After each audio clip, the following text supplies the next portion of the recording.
Dobbin. My lady, may I please call Mr. Boris Johnson? Thank you. Thank you. I swear by Almighty God The evidence I shall give that the evidence I shall shall give be the truth, shall be the truth, the whole truth, and nothing but the truth. Thank you for coming back to help us, Mr. Johnson. Absolute pleasure. Can I ask you please to give the inquiry your full name? Yes, I'm Boris Johnson. Mr. Johnson, you ought to have before you a statement that bears the number INQ 000588008. Yes, thank you. Can you confirm that the contents of that statement are true to the best of your knowledge and belief? Yes, And I think, Mr. Johnson, it's right that this was your fifth witness statement for the inquiry. Yes. Is that correct?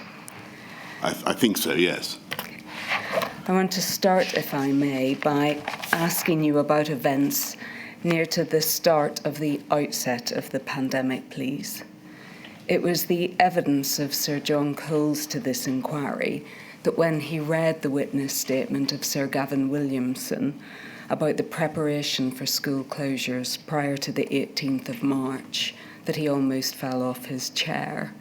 What was your reaction to reading Sir Gavin Williamson's statement about that? Well, I've got every respect for Sir John Coles and his views.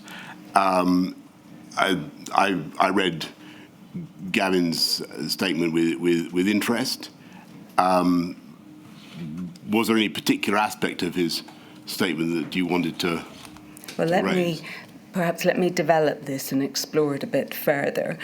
What, in essence, Sir Gavin Williamson was saying, and I hope that this is a fair summary of his evidence, is that he didn't seek assessment of the impact of school closures, and nor did he seek to develop planning for mass school closures because, and these were the words he used in his oral evidence, the steer I was hearing from, whether it was in Cabinet or anything else, was to keep things open, not about closing things.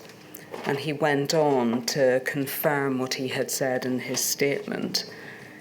And let me read it to you. The position across the whole of government in February was largely monitoring the situation, and there was no suggestion that the Department for Education should prepare a plan or a policy for mass school closures.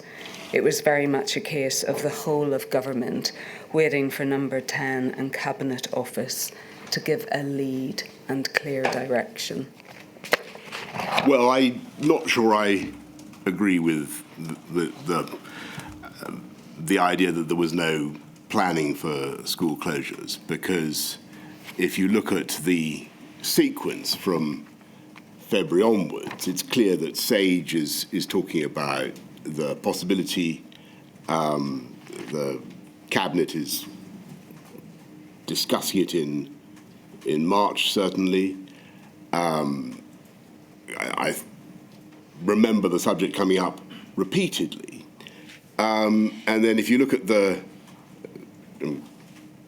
paper of there's a citing note from the DFE on the 15th of March to me for a meeting in which they go over all kinds of stuff that are going to be necessary to enact school closures, looking at safeguarding, looking at exams, looking at the needs of vulnerable kids, teacher training, and so on, free school meals. All of that was in there. So that indicated to me at the time, and I'm fairly sure I remember it, but certainly indicates to me now that work was going on in the DFE about school closures, and it'd be amazing if it wasn't. Yes, but Mr. Johnson, that note was on the 15th of March, so at a very late stage in the day, correct? Yes. And what we're focused on is the period leading up to that and what planning was going on prior to that point, correct? Yes. I'm afraid I can't tell you very much about that, except to say that my evidence from what I saw is that the work had been going on, because there were clearly discussions that had been taking place. Could we bring up on screen, please, the witness statement of the then Permanent Secretary to the Department for Education, Mr. Jonathan Slater, and that's INQ 000 588 040. That's page 12, paragraph 5.9.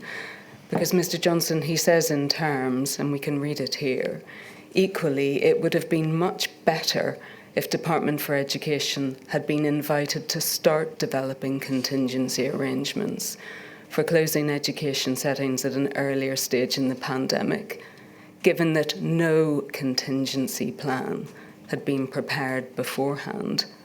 But as can be seen from the fact that the first request we received was on the 17th of March, the government was determined right up to the last minute to keep education settings open. Mr. Johnson, that's the Permanent Secretary to the Department for Education saying that there was no contingency plan prior to that point. Well, I think that it's certainly where I certainly agree with him is that the government was determined, if we possibly could, to keep educational settings open, to keep schools open, because, as the inquiry has heard many, many times, one of the biggest detriments from COVID was the loss of education, the harm it did to young people. So that is certainly correct. I see that he's saying that no request was received from government to do a contingency plan. But frankly, I would have thought that he is as Secretary of the head of the Department of Education would have picked up from discussions that would be going on from February onwards that there was work to be done in this area. And indeed, it seems to me that work had been done in this area, because, and I cite the paper I saw. Well, we're going to come to that paper, but I think we have it in black and white, don't we, from Mr. Slater, that there wasn't a contingency plan because he says one hadn't been requested. Now, you may dispute the lack of request. I'm not necessarily disputing that. I just think that it was obvious that there had to be consideration of closing schools. I was very much hoping that we wouldn't have to close schools. I thought it was a nightmare idea. But I think it would, I think as far as I can remember, you had other countries were starting to close schools. Yes. And I'm surprised that the Perm Sec at the DFE didn't feel that it was necessary to look at what contingency arrangements we had. Can I interrupt? Would you expect, running the United Kingdom as Prime Minister, would you expect the Department for Education to wait for a request for them to develop contingency plans? No, of course not. And I think that, as I say, I think that my impression from the stuff I read was that a great deal of thought and care was already going into some of the key questions. But this is what Mr. Slater he says he had no plan ready. I think that is surprising. I mean, we've also heard evidence from Miss Susan Ackland-Hood, who is now the Permanent Secretary to the Department for Education, who's also reviewed all of the paperwork and who confirms that there wasn't planning beyond the possibility, for example, of some individual school closures or for the possibility that there might be staff shortages. So it isn't simply that this is Mr. Slater saying this. Indeed, that would be surprising. It's been confirmed by the department on their overall consideration of the written material. But one assumes, Mr. Johnson, from your evidence that this is all in effect news to you, that there was this absence of planning behind the scenes, well, correct? I think that there was certainly, as I understood the position at the time, to the best of my memory, there was work going on in the DFE about how to deal with the consequences of COVID, and in particular, how to compensate for the loss of learning. And, the paper that I've mentioned that you're right, only appeared before me on the 15th, seemed to suggest to me that a great deal of work had been done on the key areas. We'll come back to that paper, but I just want to be clear about this. Do you accept that until mid-March 2020 there hadn't been a cross-government focus on closing schools? I think that it was a subject that had repeatedly cropped up at SAGE meetings, at SPIMO, at all of which the relevant departments had been represented, and there had been, including DFE. So, no, I don't really accept that. I think that there had already been conversations about the possibility of closing schools, and it looked to me as though the DFE was preparing for that. And I think that's right in terms of what you've said on your witness statement, and perhaps if we could bring that up, please, in terms of what you say at your paragraph 5.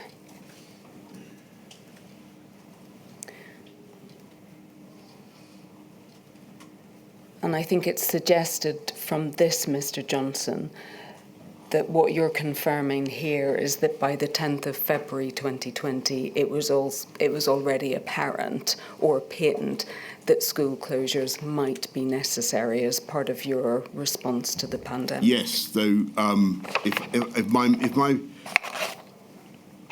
the documents that I've looked at recently, and the SPIMO and the SAGE papers, and I seem to remember this also from the time. And one of the difficulties is my memory is now contaminated by what I've recently read. What they seem to suggest is that early on, the advice on school closures from the scientists was it was not not necessarily a particularly effective tool of controlling the pandemic, certainly not on its own, and that clearly changed as we got closer to the decision, and the key weekend was March the 14th when all that changed. Turn to that, but do you accept, and the inquiry has been through the scientific advice that was provided from the 4th of February, that from the 4th of February onwards it was being advised by SAGE that school closures were at least in contemplation yes, as a absolutely. possible? Yes. And do you accept that given all of that advice from February, and notwithstanding that it was not the decision anyone had wanted to make, that there had to be planning for the possible eventuality of school closures? Because yes. the implications were enormous. And what I'm trying to say to you is that I believe that there was such planning. What I don't think, and clearly from what Mrs. Ackland Hood and what Mr. Slater have said, they don't feel that there was a fully worked up plan for how to deal with everything. I can't tell you now why that was the case, but I can offer at the time, don't forget that we didn't know the effect this disease had on kids. We didn't know much about the transmissibility of the disease. There were all sorts of things that were simply unknown and difficult to plan for, and the thing was moving very fast. And from the point of view of Number 10, we were focused very much on trying to stave off, trying to avoid an appalling public health crisis. And we were focused on getting enough ventilators, on getting enough PPE, trying to avoid a significant number of casualties. And I think it's important for the inquiry to remember that at the time that the school closures were first mentioned, they were seen as something you'd put in at the peak of the pandemic. And we didn't think we were yet at the peak of the pandemic, if you see what I mean. And I just want to come back, just sticking for a moment on when you your understanding as to the position about school closures and when they were being posited. If we go to paragraph 20, please, on page 7 of your statement. And again, you say here the issue of school closures was on the government's agenda as soon as it became clear how dangerous COVID was.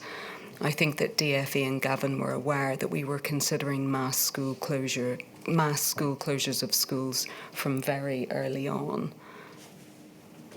Thank you. That can come down. I think that's right. School closures were clearly going to be part of the panoply of things that we might be able to do to defeat COVID. I wanted to keep it to the very, very last. It was something that I thought was a terrible thing to do, and it would have awful consequences for young people, particularly those who were least able to cope. So although there was consideration of school closures and the idea was being discussed, and as I say, I think I can see evidence that this was going on in the DFE at the time, as a worked up policy and plan, we thought it was premature. We didn't think it was. I didn't think it was something we were going to have to implement as fast as we did, if at all. We'll come to the timing of it, but just staying with the potential the implications of school closures. You say at paragraph 21 of your statement that you knew when you made the decision to close schools on the 18th of March that the consequences would be devastating for all children, but worse for vulnerable children, correct? Yes. And I think if we can go to the document that you've mentioned, this document of the 15th of March.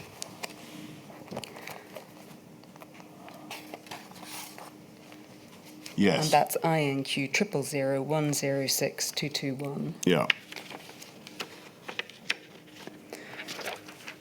That set out, didn't it, in headline form, Mr. Johnson, what the implications of the closure of schools would be. So in other words, and potentially the most significant of all, that 9 million pupils wouldn't be guaranteed to receive an education, and that any education they did receive would typically be limited, yes? Yes. That 1.3 million of the poorest children wouldn't receive their free school meal. That remote learning would not work for all. That schools' ability to provide it was hugely variable, and many children didn't have access to the relevant kit, and many children didn't live in adequate home circumstances or environments, and didn't have Wi-Fi.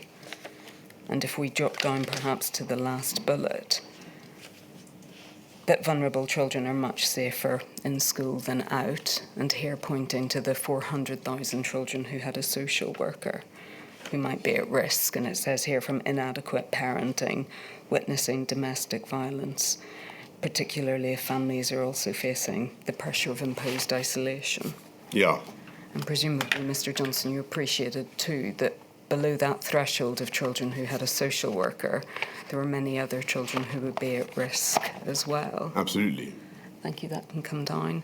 And do you accept that the consequences for children were so grave and so far-reaching of school closures that they were the responsibility of all of government, that it wasn't just a Department for Education responsibility? Of course. And I should say that I take, because I was saying, but as I told this inquiry before, I take full responsibility for all the decisions that we took, and all mistakes that were made were mistakes that I am accountable for and take responsibility for. And insofar as we got things wrong, then of course I apologise for that, and as I've done before to this inquiry. I remain very proud, of course, of a lot of things that I think the teachers, the schools did to cope with this unbelievably difficult set of circumstances. And I think that on the whole they acquitted themselves outstandingly well. Just focusing on that, on the events of the 15th, 16th and 17th of March. Can you explain why, given this whole government responsibility for the implications of school closures, why it was only on the 16th, 17th of March that, first of all, a paper was commissioned in order to set out the proposals or the options for keeping schools open? I think that you've got to go back to the problem that we had of timing. And I think in my evidence to this inquiry earlier on, I pointed out that there'd been a great acceleration in the understanding of the scientists about where we were on the pandemic curve. And if you remember, so to the weekend of March 14th, 15th, it becomes obvious that things have moved much faster, and school closures, which March, February 10th and so on, Sage are saying are not necessarily something we'll want to bring in. I think even on March the 5th, Chris Whitty is saying it's not something we want to do imminently. It becomes clear that the spike is going up so fast that, sadly, school closures are going to have to be part of the initial package, and that's effectively what we had to do. I mean, there were other factors as well. The people were, as you know, the teachers were self-isolating, and some schools were finding it difficult to operate anyway. I think what might be very difficult to understand is why, given the gravity of the consequences of closing schools, that nonetheless seeking out papers on keeping schools open came at such last minute and just before you ended up having to make the decision to close schools. Well, as I think I've tried to explain why I think that was the case. We were focused on trying to delay the peak of the pandemic, and we thought that the closure of schools, if it had to be used at all, would be a measure of last resort. And lastly, it was my impression that the work was being done, and I certainly assumed that the work was being done. I'm just focusing here on why at the centre these questions are only being asked so late in the day. So in other words, the centre is only asking for proposals to keep schools open at this very, very late stage, only to reverse the position within about 24 hours and to ask for options on closing schools. Well, I think that's entirely understandable, given the immensity of the decision and the detriments that it was likely to have. Does the fact that these questions were being asked so late in the day demonstrate that the problem and the failures of planning were systematic failures and not just failures on the part of the Department for Education? No, I don't. Well, as I say, I'm not certain that the Department for Education was quite as remiss as you've said, and I think my impression was that they'd done a lot of work. And when you look at what was achieved during the period when schools were closed, I think people responded pretty heroically to the challenge. You say so late in the day, but so late in the day is, of course, a phrase that is only open, or a judgment's only open to people who are operating with hindsight. We didn't know how COVID was being transmitted. We didn't know to what extent children and young people were affected by it. It was very difficult. We didn't know the state of the pandemic in the country. It was very difficult to plan for how schools exactly should respond. And it remained very difficult throughout the throughout the pandemic. But you've accepted that the possibility of school closures was being posited as a specific step that could be taken in response to the pandemic from the very earliest stages Yes. of the SAGE advice.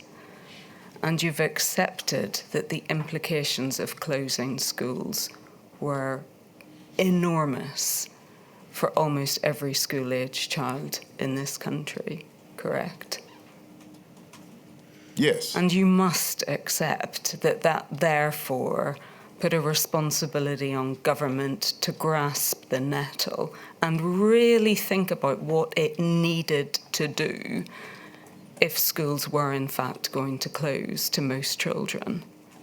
And Yes. as I've said to you, it looks to me as though that's exactly what the DFE was doing.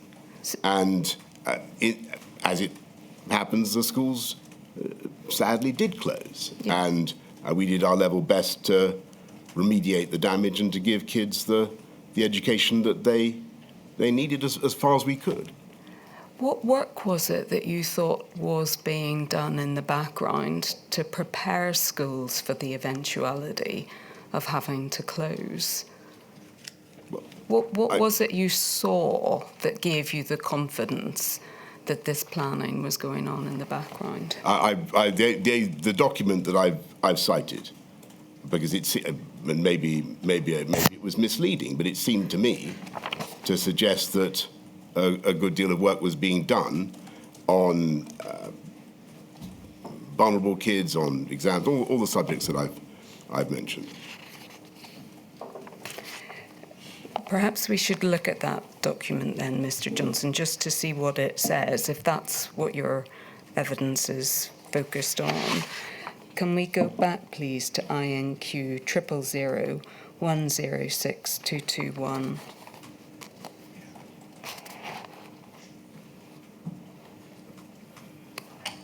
I think if we go, please, to page 3. It sets out, doesn't it, a summary of some of the DFE's current contingency planning. So it set out, I think, at the start that there is some scenarios for free school meals, correct? Yes. On remote learning, if we drop down, please. We intend this week to publish guidance on the steps that schools should now be taking.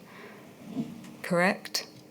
Yes. So you must have appreciated that prior to this point, there hadn't even been guidance sent to schools in order to assist them. I do, but I think also the inquiry will appreciate that we hadn't had a pandemic like this for a very long time. Yes. The eventuality of closing schools was one that we regarded with horror and one that we didn't think we would have to resort to until the peak of the pandemic. Well, I think, Mr. Johnson, that's understood that closing schools would be a terrible decision, but it was because the consequences were so profound that it needed to be properly planned for, yes? I think, of course, and if you look at the document that we're studying, it's clear that they're going through various scenarios to deal with most of the problems that you can think of. They've got 3 scenarios being developed for exams within Ofqual. They're publishing guidance on remote learning. It seems to me that yes, I mean, I would accept that the reality was slow to dawn on government generally about the full horror of COVID, but that's something that we've been around many times. I think and you can see it in the way the scientific advice changes throughout the year. So they move from saying, put these measures on during the peak of the pandemic to saying go hard, go early. And there's a clear difference in approach. Mr. Johnson, I'm just going to stay on this document for a moment to look at the last of the implications, which is that of vulnerable children. Can you remind me of the date, Mr. Lee? Yes, it's the 15th of March. March. Thank you. And as we can see there, in respect of vulnerable children and childcare, this paper doesn't deal with it, Mr. Johnson. So there's nothing here, for example, that sets out Department for Education thinking about child protection systems, all of the other support and services that schools provide to children, and particularly those most in need. I think it's meant to be a short citing document. It's not meant to be going through everything that is in the head of the department. Look, I understand the criticism that we should have planned better for school closures and we should have alerted schools earlier to the possibility of school closures and spelt out in more detail what might happen in the context of school closures. All I can say to you is that is to imagine a much greater state of knowledge about COVID and what was likely to happen than we actually had at the time, and particularly a greater state of knowledge about the speed with which the disease was progressing. And I go back to the. I mean, yes, I think it's a fair point that this document itself doesn't look like a fully worked up plan for school closures, but it seems to me that the department was doing the work. All right. Well, Mr. Johnson, we were looking at that document so that the inquiry could understand what it was that gave you confidence about Department for Education planning. But I think you're clear that this is the sole basis for that confidence, correct? Well, there were plenty of other meetings and discussions in which DFE officials were involved when it was obvious, as you've said, that school closures were coming down the agenda. And it was always obvious to me that this was going to be one of the things we would have to consider. I'm going to move on, if I may, to ask about the 16th and 17th of March, and specifically the evidence that was given by Sir Gavin Williamson in his witness statement, which you've seen and which he confirmed in oral evidence, that there was this discombobulating sea change, to which I've already alluded to, between the 16th and 17th of March, whereby the government's direction went from keeping schools open to overnight to keeping schools closed. Do you agree with his evidence that it was a discombobulating sea change? Well, obviously I can't speak for Gavin about how he felt about it, but my impression was that everybody understood that school closures was part of the toolkit that we might sadly have to use, and we were being forced by events and by the spread of the disease to deploy that solution much earlier than we wanted, and indeed against our will, just by the spread of the disease. So I'm afraid the reality of COVID just meant that we had to get the R down below 1, and school closures represent, though not a very significant measure in themselves, they can help to get the R down below 1 at critical moments, and we had no choice. Yes, so I think, Mr. Johnson, is your evidence that it wasn't a sea change, it was simply a speeding up of that which was going to happen in any event? I mean, I'm not saying that it was necessarily going to happen in any event, but because things might have turned out differently, but they didn't. What it certainly was the result of a gradual and then accelerating progression in the disease, which is familiar to anybody who looks at one of those curves. Thank you. Sir John Cole said of Sir Gavin Williamson's evidence about school closures that he thought that it was an extraordinary dereliction of duty. So he was referring again to the lack of planning for school closures. And he said it was perfectly clear to me, as someone who was running schools, that there was a high likelihood that schools would have to close. And we were planning for that, whilst, of course, doing everything we could to keep schools open. If it is right to characterise the lack of planning as a dereliction of duty, do you accept that that's a dereliction that's shared by the whole of government and not just for the Department for Education? Well, as I've tried to argue this morning, I think that the department, contrary perhaps to,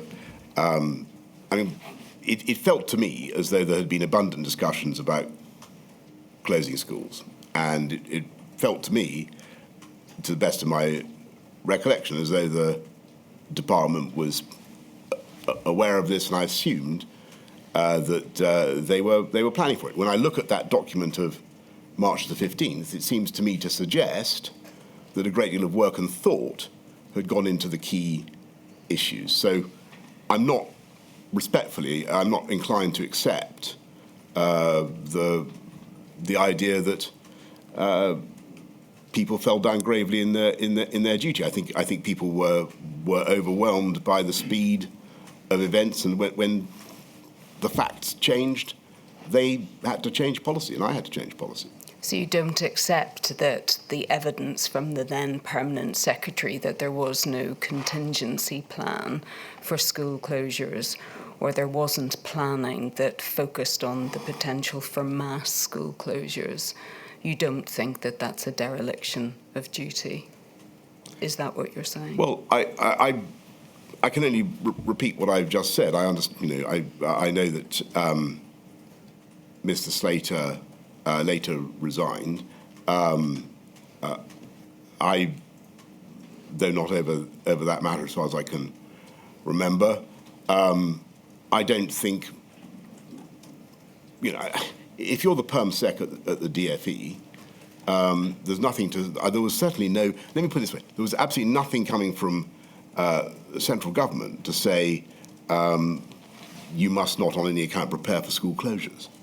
On the contrary, anybody looking at what was happening would have assumed that school closures was something that had to be encompassed and prepared for. And from what I can see of the department's thinking, they were indeed doing that. And we're back to the document of the 15th of March. Yeah, that's all I have to go. I mean, I don't have access to any other document. And you do understand this, it's not just Mr. Slater saying it, it's the whole tenor of Sir Gavin Williamson's evidence as well, that he didn't seek assessment, for example, of the impact of school closures, because that had never been a direction given by you or given by the centre of government. Well, I think that's, if you look at what I said in Cabinet, I think on the 11th of March, I may have got my dates wrong, but I say that we will come under increasing pressure to close schools. And I was always grimly reconciled to the possibility that we would have to do all sorts of things that I really didn't want to do. But I was also determined to try and keep schools open if I possibly could. And, I've got to say that given the huge damage that the closures have done, and given the loss of life chances that they've caused, you've got to ask yourself now whether we could have found other ways of reducing the budget of risk from COVID. Could there, if they were 10 to 20% of the R, was there some way of doing it without school closures? Now, all the advice I was getting was absolutely not. You've got to do this, and that they, along with everything else, school closures were unavoidable, and that's certainly how it seemed to me then. I'm sure we'll come back to that, and particularly in relation to the decision to close schools on the 4th of January. But just before we leave this issue, you'll understand that one of the points that has been put across Module 8 of this inquiry is the question of whether or not, when it came to the most important decisions about children, so principally the decisions to close schools, whether the Department for Education was sufficiently a part of those decisions. In other words, did it have a seat at the table whenever those decisions were made? Do you recognise that as a problem in the decisions that you made to close schools? The absence of the DFE at the table. Yes, and because the Secretary of State for Education is ostensibly the minister who represents children's interests in government. Well, at this distance in time, I'm afraid I don't remember any sense then that the DFE was absent. I think that they would have been involved in... the papers I've seen certainly suggest that the DFE was at all the relevant discussions about the possibility of school closures. I think we'll come and maybe look at this a bit more closely when we look at the 4th of January, but I think the general point that's being made is that when it came to the ultimate decision whether to close schools, on the two occasions that arose on the 18th of March and the 4th of January, they didn't, as it were, have a seat at the table at that point, and therefore weren't able to represent the interests of children in the way that they would if they were present. Well, I'm so sorry, I can't comment on that because it doesn't. I don't remember that. Normally speaking, that you'd expect a cabinet decision to include everybody. Well, I think we'll come to whether they were cabinet decisions or whether effectively they were decisions taken by you and then communicated to cabinet. But if I can, I think it goes to a broader question of whether children's interests were sufficiently well represented when you made those decisions. And whether you have any reflection on that now as to whether you think that's the case. Well, I had a personal horror, as I've said, of closing schools. I thought it was a nightmare thing to do, and I thought it would do a lot of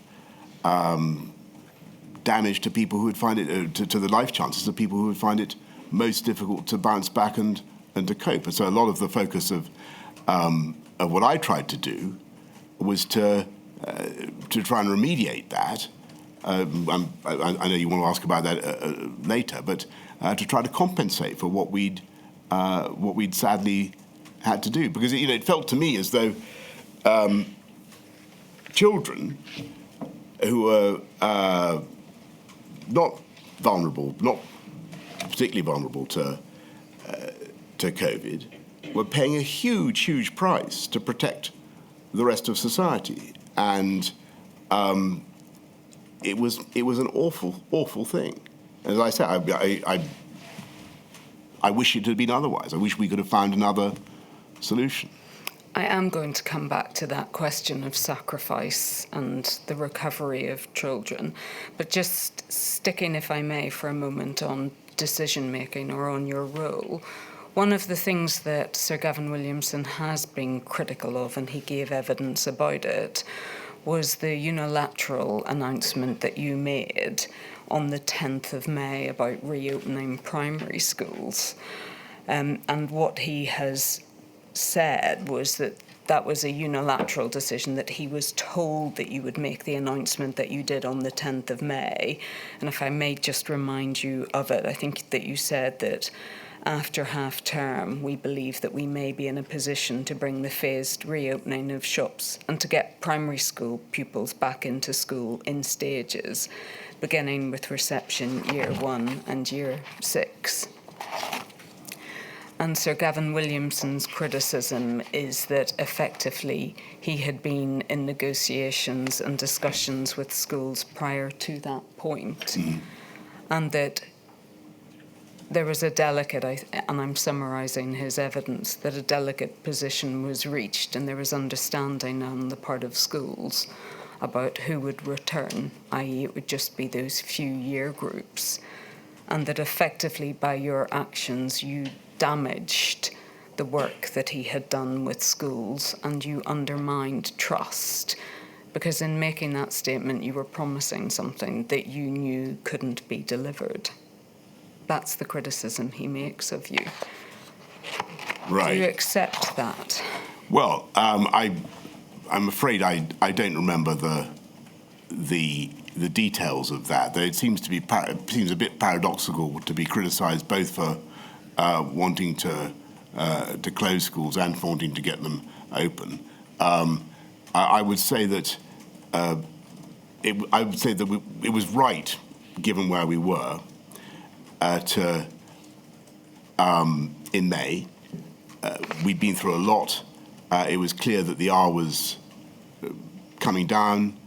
We were going to be in a position to go through the stages of the roadmap to open up the country a bit, if not entirely. And I thought it was right to go ahead with getting kids back into school. And we did it to some extent. I think there were only some classes got back in. I think it was but I think it was totally the right thing to do, given the position we were at in the pandemic, and given the detriment that kids had already suffered. I think by that stage, from my memory, it would have become a bit controversial as to whether schools were safe, and there was a certain amount of politics about this. And I think that the unions, I may be doing them a disservice, and forgive me if I am, but I think that there was a certain amount of chuntering about whether or not it was wise to get kids back into school. I thought that the evidence was that it was safe and they should go back. I don't think Sir Gavin Williamson's criticism of you was your ambition to have all schools back. I think his criticism of you was that you undermined trust in the Department for Education, because you made that announcement unilaterally. It didn't reflect the agreement or the position he had reached with school leaders, and that you undermined confidence because you promised something that you knew at that point in time couldn't be delivered.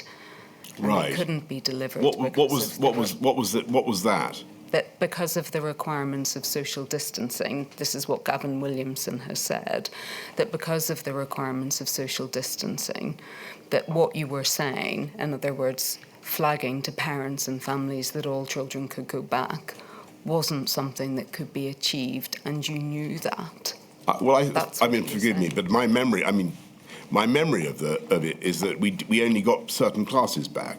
Yes, but you had announced on the 10th of May, that's his criticism, that, and I put it to you, you said, we believe we may be in a position to begin the phased reopening of shops and get primary schools back into schools in stages, beginning with reception year 1 and year 6. But that seems to me what we did.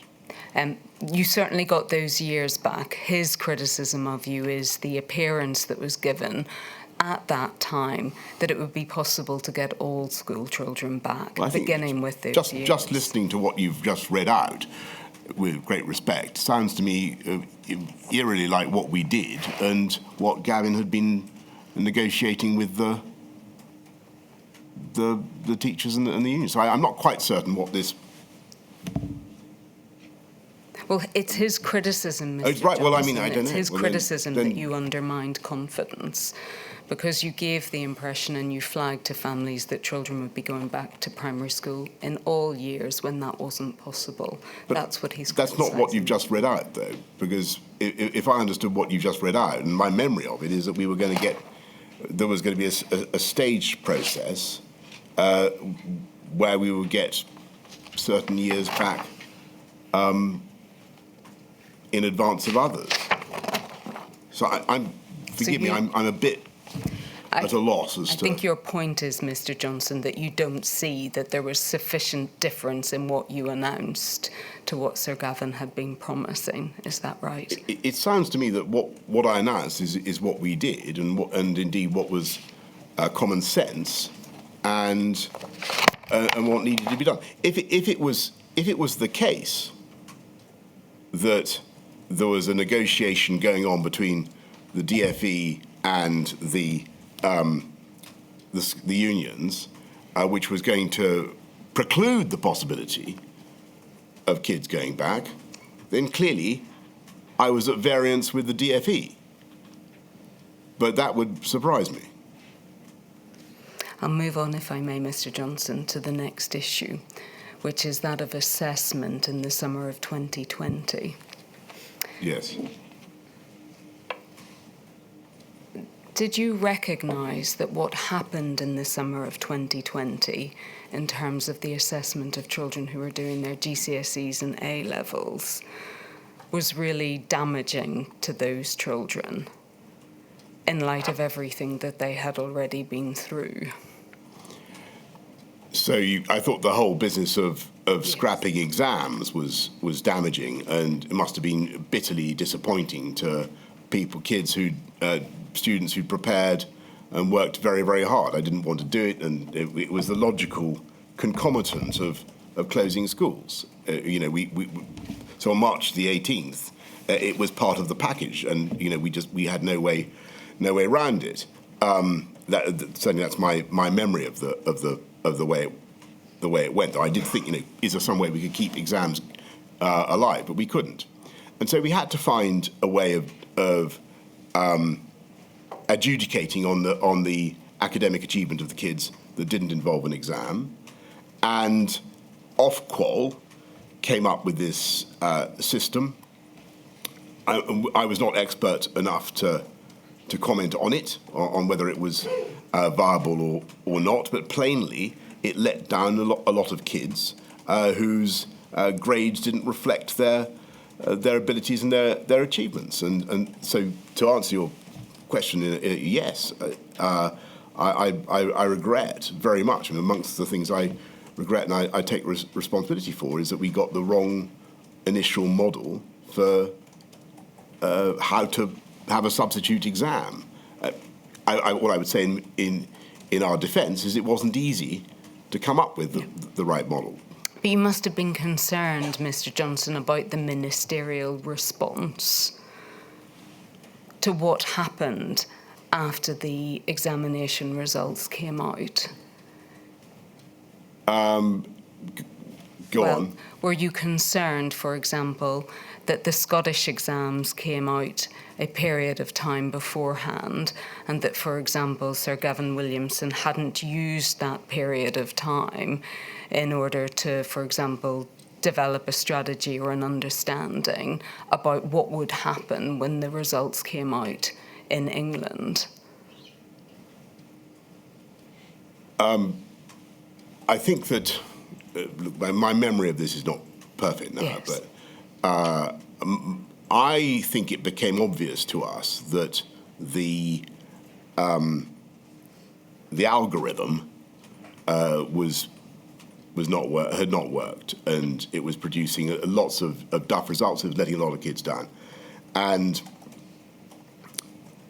my advice to the department, to Gavin, was just to find I said, whatever you can do that's fair to kids, we've got to go with that. In the end, the only solution was to scrap it and go back to centrally assessed grades. But and I think that was, so to answer your question, I think that was the right response. But were you not concerned about everything that happened in between that point in time? In other words, the Scottish results came out. There were a series of U-turns, weren't there, on the part of Sir Gavin Williamson before the final decision was reached, that there would be that there would be the use of centrally assessed grades, correct? Well, I think that the decision to go back to centrally assessed grades is on August the 17th from my memory, which is not that long after the results have started to come out, I don't think. So I think there was a period, there was certainly, everybody can remember it, though, clearly it's a long time ago now, but it was a period in which a lot of young people, a lot of kids were feeling very disheartened by getting grades that they didn't feel they deserved. And it was clear from looking at the data and from looking at what their teachers had been saying about them that they were probably right. And so we had to fix it. But I'm not certain how long the interval was between us realising that and deciding to scrap it and go with the CAG. The whole thing was a disaster, wasn't it? I certainly think that if you mean was COVID a disaster, yes, and was the whole was the loss of education a disaster? Yes. Was the loss of exams a disaster? Yes. Was the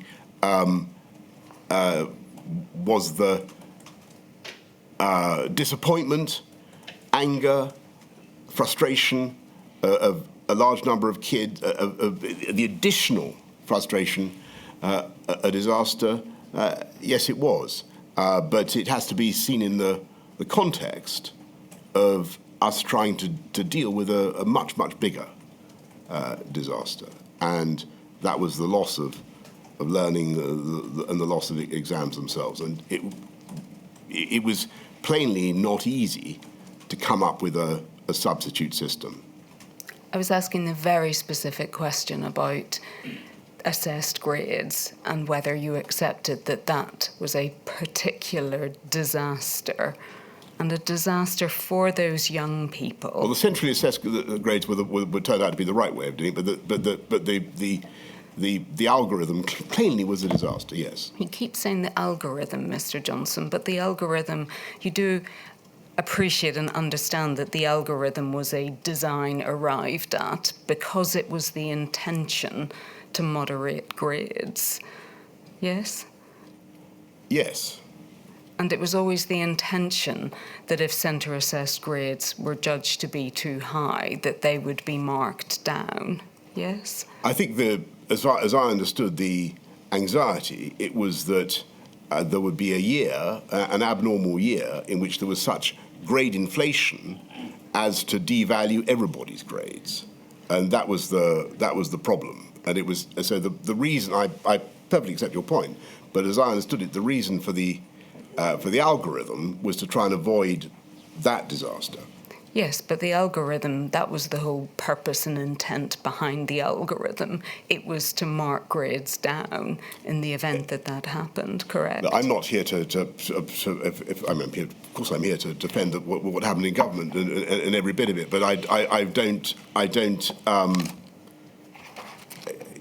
the system that we came up with clearly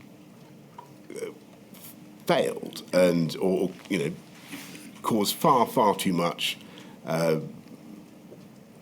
disappointment and far too many people got the wrong grades. As I understand it, that arose from good intentions which were to try to protect the integrity of the examination system in a very, very difficult year and with nightmare consequences for kids' education, and to try to ensure that their qualifications would be as valuable in the future as those of any other year. That was the intention, and it failed in that intention. I perfectly accept. I think it was not done with bad intent.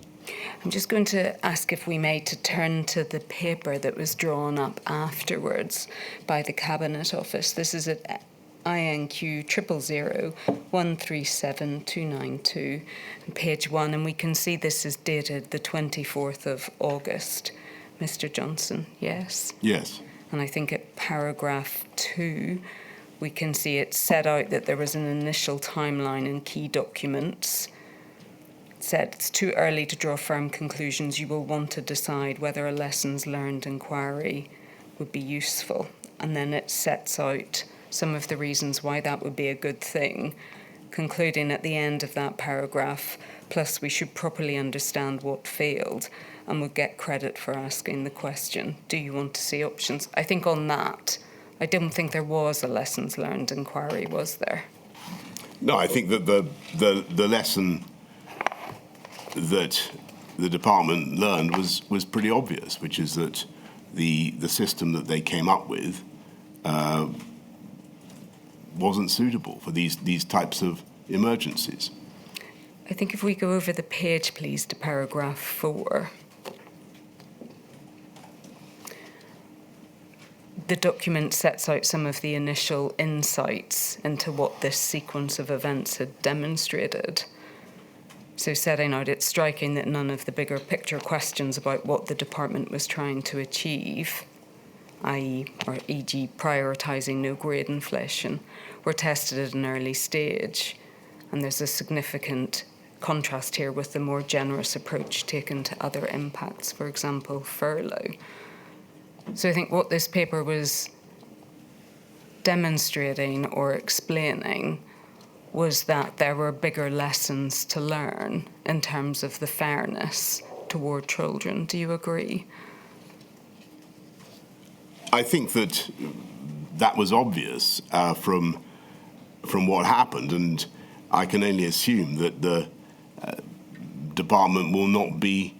Should we have another year where we can't stage exams in the way we want, I'm sure that the department will not be, and the government will not be going down this route again. Did you understand that there was a critical issue, and it was one that had been raised by Sir John Coles, about the fairness of the approach that was being taken with this algorithm? Were you aware of that? I don't think so. I think my memory of this is that the criticisms only really surfaced after the results started to come through. But at this distance in time, it's hard to be sure.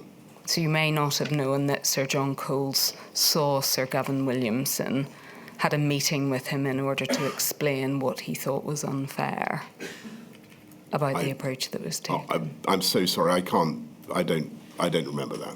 But in terms of what this paper was setting out, that it took the department a long time to accept the scale of the challenge and the impact of the pandemic and the potential problems it would cause for these students.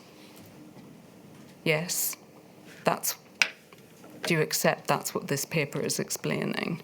I certainly think that the impact of the pandemic was very severe, and it was a nightmare for the department to understand exactly how they were going to respond, and particularly when it came to exams. I think that Gavin were doing their best with a particular solution that was designed to prevent grade inflation. That was one objective that they had in mind. In so doing, unfortunately, they caused all sorts of other problems, and the approach had to be reversed. And it sets out, doesn't it, at the third bullet, many of the issues with the algorithm were known about and could have been corrected in advance of results day. Well, and then going on down a bit, the reasons why they were not are likely to include the department not owning this problem enough, the relationship between the department and Ofqual as independent regulator, the failure of the centre to hold the department and Ofqual to account, and the lack of technical scrutiny of the Ofqual model. It seems to me that the department has got abundant explanation for the problems of the model it chose. When you, in the aftermath of all of this, and given the consequences that this whole assessment issue had for children, you did realise, didn't you, and you did think that this raised question marks about the whole leadership of the Department for Education, didn't? That is right, isn't it? I certainly thought that the public outcry, the level of disappointment, pain on the part of individual candidates was awful, and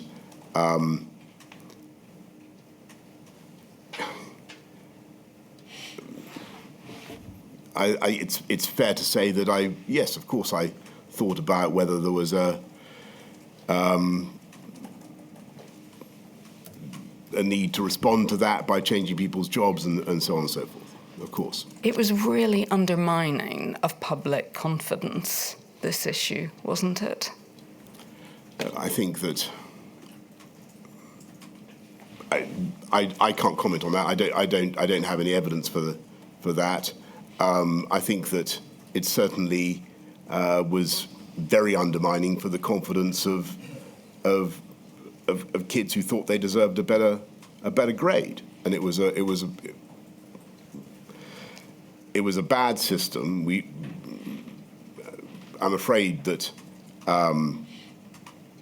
it was an accident of the great difficulties we faced in improvising in exceptionally difficult circumstances. And I think most people actually, and with great respect to what you say, I think most people, although they wanted it corrected and they wanted their individual students' interests looked after, I think most people could also see that. Mr. Johnson, I'm not going to go back to the point about whether this was an accident or not, but if we just go to your messages about Well, so we wouldn't have set out to to scrap exams and have people's grades decided by this system. No, but there was thought that could be given to what sort of algorithm you wanted and the balance between trying to control grades and doing fairness to individual students. Do you accept that? Yes, I imagine that there must have been such thought. I do, but I wasn't privy to it at the time. But just turning to the leadership of the Department for Education, and I think we have this in your messages at INQ 00028 3369, page 37, and it's just at the top of that page. And it's only the message at the top of the page that matters. And it begins, we need a plan for the Department of Education, we need a PERMSEC, and we need better ministers. And quite frankly, we need an agenda of reform. We can't go on like this. I'm thinking of going into number 10 and firing people.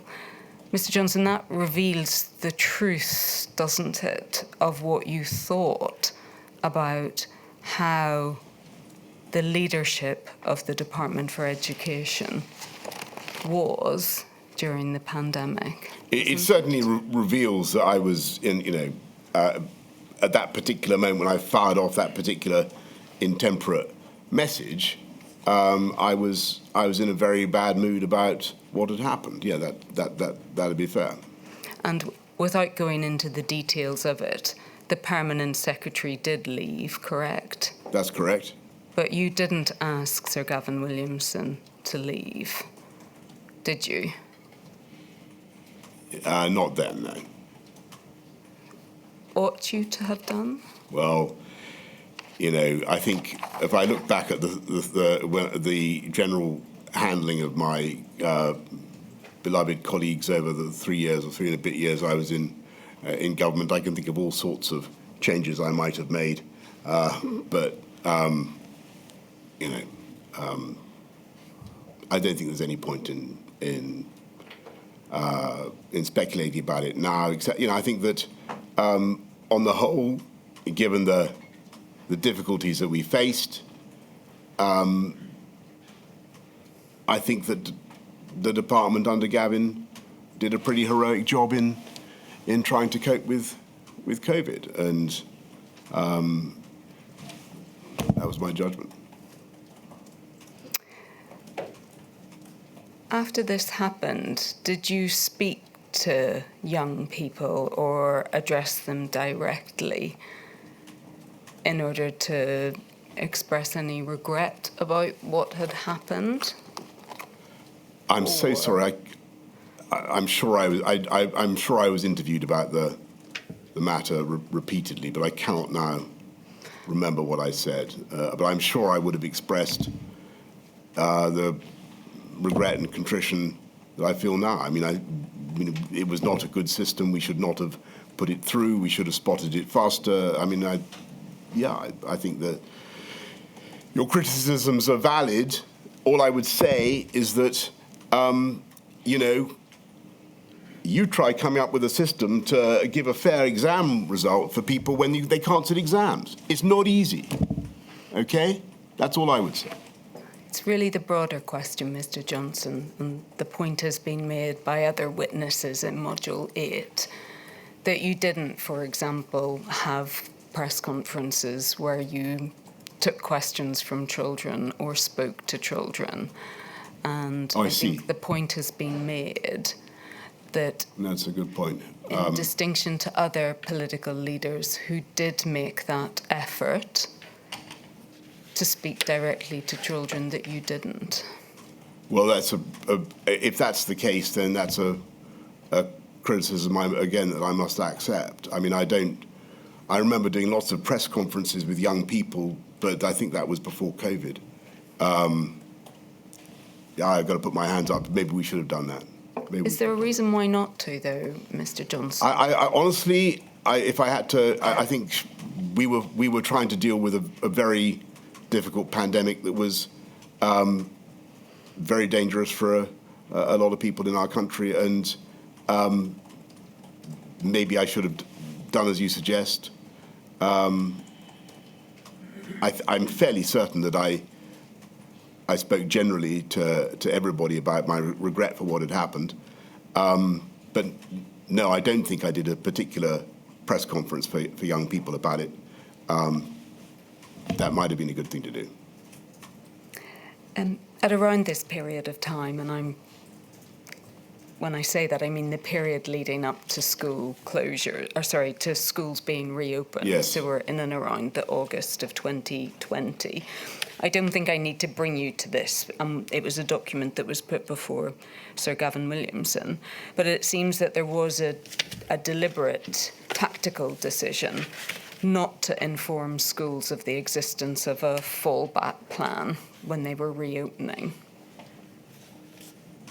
I can Right. show you the document. Yes, I know. I think I know what you're referring to. Yes. I don't want to mislead you, but I think that the point is made about that would be made about that is that it was really unfair to schools to keep them in the dark about having a fallback plan at the time that you were asking them to reopen. I don't know.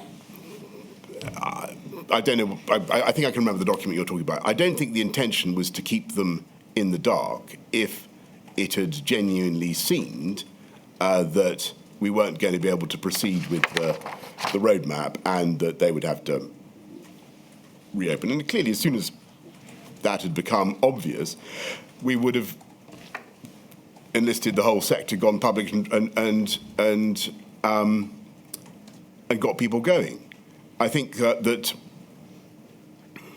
if you remember when the schools closed, there was a lot of fraying around the edges before the actual decision, and we've discussed already the difficulties of the period from May when we do the June the 1st partial reopenings. There was a lot of politics in all this. And my anxiety was just, I think, as far as we could, to keep it simple. And, until such time as we were going to have to change tack, we should keep on the course we were on. My lady, is that an appropriate moment? Certainly, Mr. Johnson, remember we take regular breaks. By the sounds of it, you need to take some water as well. Thank you very much. Thank you. I shall return at 11:30. I promise you we will complete your evidence by lunchtime. Thank you. Thank you. All rise. Thank you.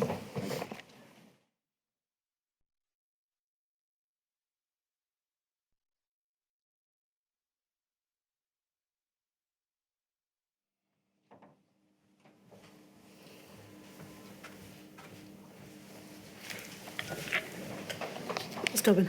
Thank you, my lady. Mr. Johnson, may I turn then to a completely different subject, which is that of the closure of schools as announced on the 4th of January, Yes. 2021. You must have been really keen to ensure that the calamitous closure of schools as occurred in March 2020 wasn't repeated again. Would that be right? Absolutely. It was the last thing I wanted to do, of course. And Miss Susan Ackland Hood has given evidence that over the course of December, two things happened. First of all, that there was an increasing ask on the Department for Education in terms of the amount of testing that it would have to ensure was provided. Do you recollect that? Yes, absolutely. And that was very much in the context of the period at the second half of 2020, when we started to get very interested in mass testing as a way of reopening settings, schools, and other things. And it's absolutely correct that I wanted to see mass testing in schools as part of the way of getting schools open. And I think what she gave evidence of was a very specific set of increases in the ask that was being made of the Department for Education, which in turn became the ask being made of schools. Do you recollect that? I do, and I remember that it wasn't easy, and I think that the department, again, I think the department acquitted themselves heroically in this respect. I think they really tried to get mass testing going. I think they stood up a huge amount of facilities very, very fast. But as I'm sure you're coming to, that it was just never going to be a runner because of the Alpha, the Kent variant. I'll turn to that. The other point that she made and developed in her evidence was that in terms of the manpower to provide the testing, that it became clear that that would also have to be provided, as it were, largely by the Department for Education, but in reality it would have to be provided by schools. Again, does that accord with your memory? It does, and I was conscious of the extra burden we were putting on teachers, and as you know, the way the schools work in this country, what the man and woman in Whitehall says doesn't necessarily follow everywhere, and it's a very complicated system. But on the whole, the schools did stand up a quite extraordinary amount of testing capability. So, Mr. Johnson, we've heard the Department for Education perspective on the events leading up to the 4th of January, and we've heard the perspective of Professor Sir Chris Whitty as well. I think it's important that the inquiry also hears your evidence about your perspective on it. But can I take you, and just to set the scene, to a document that we have at INQ 0009 1147.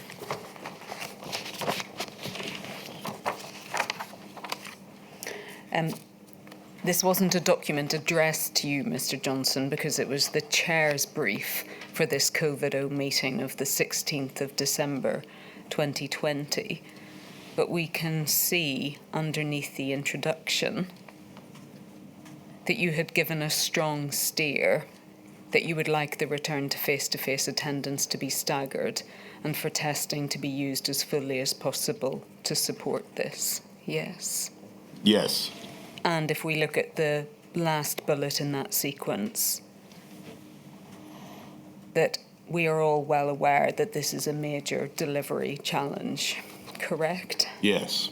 And I think if we go over the page, please, to the background, and if we look at the second bullet, it records that the Education Secretary had spoken to you that morning, that there had been agreement about who would go back and the testing in place. And then beneath that there were significant delivery challenges, correct? Yes. And it says at the bottom of that paragraph, the biggest issue to resolve is workforce. There is not yet agreement as to where this will come from. Teaching, military, other surge workforce, etc. And therefore the Department of Health and Social Care Secretary of State didn't want to put his name to the paper, correct? Do you remember that there was I remember the Certainly. difficulties in standing up the testing operation. I remember the department really straining to get it done. But what I also remember is that in the end, that I think they were in a position to deliver. I remember. Though I can't remember the ins and outs of it, I remember a conversation about the MACA and whether we'd use the army or not. But I think it ended up with the schools doing it. And do you recollect the tensions at this time between the Secretary of State for Health and the Secretary of State for Education in terms of trying to resolve where this manpower would come from?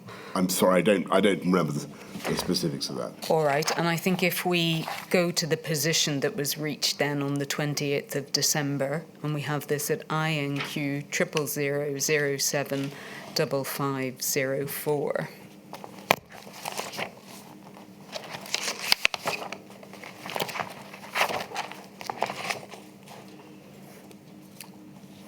And again, Mr. Johnson, just to help with your memory of this, we can see that this is a email of the 28th of December. 28th, right. Yes. From a Miss Burns from number 10. And obviously by this stage it's very clear, isn't it, that the new variant was what was driving transmission, correct? Yes, We can pick that up from the first bullet. That's right. I mean, the documents I've just looked at to refresh my memory suggested that really the penny sort of started to drop on the 22nd, but yes, I think it was very clear by the 28th. All right.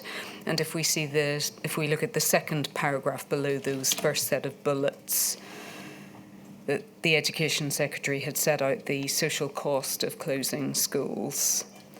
And then below that we see again the 4 bullets for getting schools back, yes? Yes. And we can see here the plan set out that in terms of secondary schools that there would be a delay until the 18th of January to Yes. get all of the children back. Yes. And then that there would be the weekly testing of of pupils, yes? Yes. Is this the 28th still? It is, yes. And I think if we go over the page, please. This is quite a long section, Mr. Johnson, and I won't read all of it out. But I think we can see here some of the different arguments being ventilated. So the first part of that page, we can see set out the Secretary of State for Health's arguments. Yes? Yes. So that it would be that the 18th of January might be too soon and seeking a clear decision at this point. Yes? Yes. And is that right? Was he effectively arguing that a decision ought to be made as or around that date as to whether or not schools should in fact reopen in the January? Look, I think you can generally take it during this period that there's... I can't remember the specifics about the issue on testing between DFE and Department of Health, but there's generally a tension about, whether it's going to be sensible to open up and how fast, or as soon as we see the Kent variant, the Alpha variant, and I don't remember Matt saying that, but it seems entirely plausible. Okay, and if we just read this down, and if we drop down a couple of paragraphs, we can see reference to the advice that was being given by the Chief Scientific Advisor. And if we follow that down by a couple of sentences, he was advising, we know that children do transmit and take it back into households, and that when half-term occurs, there is a decrease in spread, so advising that school closures do have an effect, correct? Yes. Then why are we talking about half term now? Because we got Christmas. I think he's talking about retrospectively. Okay. It can be seen that half-term has an effect. Yes, right. And then after that, we can also see the advice being provided by the Chief Medical Officer as well, who was also advising that it was regional differences at this point in time that was making the decision difficult, correct? That looks the kind of... Yes, I mean, I'm sure that's right. But may I just focus then on the last paragraph of this section? In conclusion, the Prime Minister understood the DFE proposal and thought that mass testing proposal sounded positive, although overall he could also see the arguments for having a lower risk appetite on opening. Decisions would need to be taken in the round this week. And then we can see set out in the meantime on schools specifically, he would like to urgently see the delivery plan on testing in every school for the start of term, as well as understanding the precise policy, i.e. are we compelling individual schools, how, what's the form of words he could use, and whether weekly testing is deliverable, and what could be done to make that happen. And then we can see, please can the DFE provide a note on the above, working with Test and Trace for 6:30 p.m. And I think we can see that that email was sent by 3:30, was sent at 3:30 p.m. So again, does that correspond with your memory, Mr. Johnson, that even as at this date, What date is this now? 28th of December, Yeah. that there wasn't a clear plan as Yeah. far as you were concerned for testing in schools, and that you were still seeking clarification as to what such a plan would look like? Yes, I think I was seeking clarification, but I don't think that that meant that I thought that it was undeliverable. I mean, my impression was that they were making progress and that they were going to be able to stand up testing. And I maybe I'm wrong. I think that was the testimony of Mrs. Ackland Hood as well, but I might be wrong about that. Well, I'm just testing at the moment what your understanding was on the 28th of December, because some of the questions that seem to be asked by you at this point seem like quite fundamental questions.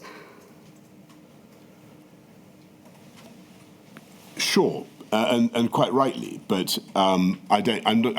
All I'm trying to say is, from the best of my memory, that doesn't mean that I thought that the plan was necessarily undeliverable. You know, I wanted to make sure that we belt and braced it, that it was all ready to go, but I wasn't going to junk it. And can you help with why at this point? I mean, it very much appears to be the case, and borne out by what Miss Ackland Hood explained, that this massive effort was very much on the shoulders of the Department for Education and schools, as opposed to being a more shared effort.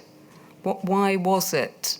Why had it fallen principally to the department and to schools to deliver this massive? Well, they had to test. Testing They had to regime. test secondary school kids going back into secondary school, which was going to be, you know, I think we had a plan to stagger that anyway. I didn't think it was such an unreasonable thing to ask. I know it was onerous, but I believe they could do it given the alternative, and the alternative was again more loss of learning, greater detriment to their pupils, about which they cared passionately, and as did we all. Yes, but Miss Ackland's had evidence about that was that she felt they were asking something deeply unreasonable of schools. You know, in other words, the teachers were there to teach the children.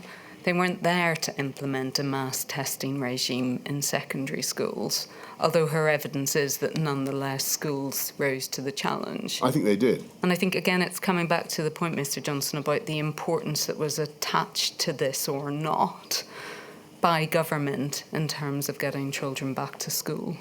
Well, I think huge importance was attached to it, and that's why we kept going with the policy in spite of the obvious difficulties. And if you look at we were in an environment where the numbers of cases were starting to rise quite sharply, and I also knew, of course, that we were going to have the vaccines coming down the track at some point.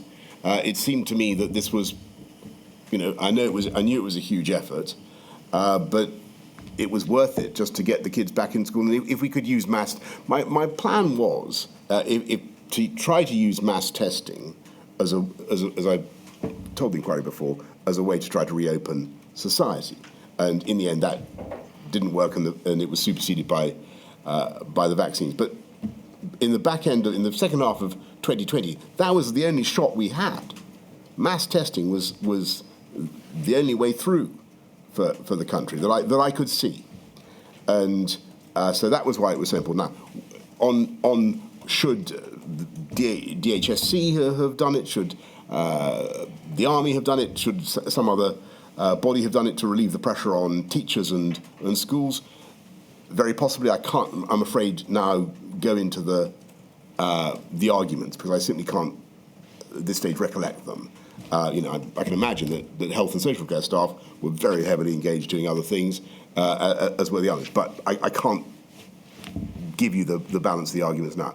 We had to, if we could stand up testing in schools, we had to do it if we possibly could, and that was the plan. We were beaten by Alpha. And may I ask you, were you satisfied ultimately that the plans for schools, despite the enormous ask of teachers, were you satisfied that they were sufficiently robust? That they the plans for testing? Yes, that they did have a chance. I mean, obviously that changed, but in terms of the plans that you had asked for and the increased ask, were you satisfied that the Department for Education was in the position of being able to deliver that? My memory is I had confidence in them and in what they were doing. It's clear from those questions that I'm pushing them so that I'm going to be in a position to get, because the public will be extremely interested and concerned to hear about their kids being tested in school. They're going to want to know who's in charge, how it works, and all sorts of things. I need to know the details. So I think that's why I'm asking those questions. I'm going to have to explain it. Yes, but you're asking the really basic question of can we actually do weekly testing in schools? Yes, and I think the answer was yes, but it was tough. But many of the things that we faced in COVID were extremely tough. And was the position reached then once again that you were effectively overtaken by events? Because on the 30th of December, in fact, you had to start closing primary schools in different parts of England. It was an absolute. It was. I mean, of all the really, really low moments it was terrible, that whole period, because I could see the cavalry coming over the hill in the form of the vaccines. I thought mass testing offered a way forward, but it was clear. The January spike, I think, was bigger than the April spike of 2020, and that plan to open on January the 4th, staggered, was defeated by Alpha. Was it the worst of all worlds then that some primary schools around the country opened on the 4th of January only to have to close again that day because of the reversal of position? Yes, but it was, and I'm very sorry to them for their efforts that were in vain. The inquiry was asking, I'm sure you are, about were there other options we could have used then at any stage to reduce the R other than closing schools? Was that really the right tool to use? Looking back, honestly, I'm not certain, but at the time, it seemed like the only option. If the risk was, if we had another doubling, we would see a very serious number of fatalities, and then another doubling, and we had to get the R below 1. I think that's what people sometimes forget that why something a relatively small thing like closing schools can take the speed out of the circulation and make all the difference. 'Cause otherwise, sorry. No, sorry, I was interrupting you. Sorry. Well, no, but otherwise, mathematically, it either doubles or halves. That I certainly follow. Mr. Johnson, can I ask, why was it that the decision had to wait, so that to close had to wait? In other words, they opened, the primary schools opened 4th of January and then closed that night. Could the decision not have been taken earlier, that you were forced to close? I'm sure, look, with hindsight, my lady, of course it could have been taken earlier, and it would have looked better and have felt less bumpy to everybody had it been taken earlier. Of course, that's right. But at the time, it wasn't as obvious to me as it seems now. At the time, I was still very much divided and very, very keen, as indeed was Gavin Williamson, to see if we could keep going. Just turning to Sir Gavin Williamson, what he sets out in his witness statement, and perhaps we can just bring this up for ease. It's at INQ 000 588 024, please. Page 83 and paragraph 10.26. Just to highlight, Mr. Johnson, I think the point about how 11th hour this decision actually was. His evidence is that when he spoke to you on the morning of the 4th of January 2021, your message to him was about keeping schools open and doing everything to ensure that that remained the position, and that he explained that something like 85% of schools had actually opened.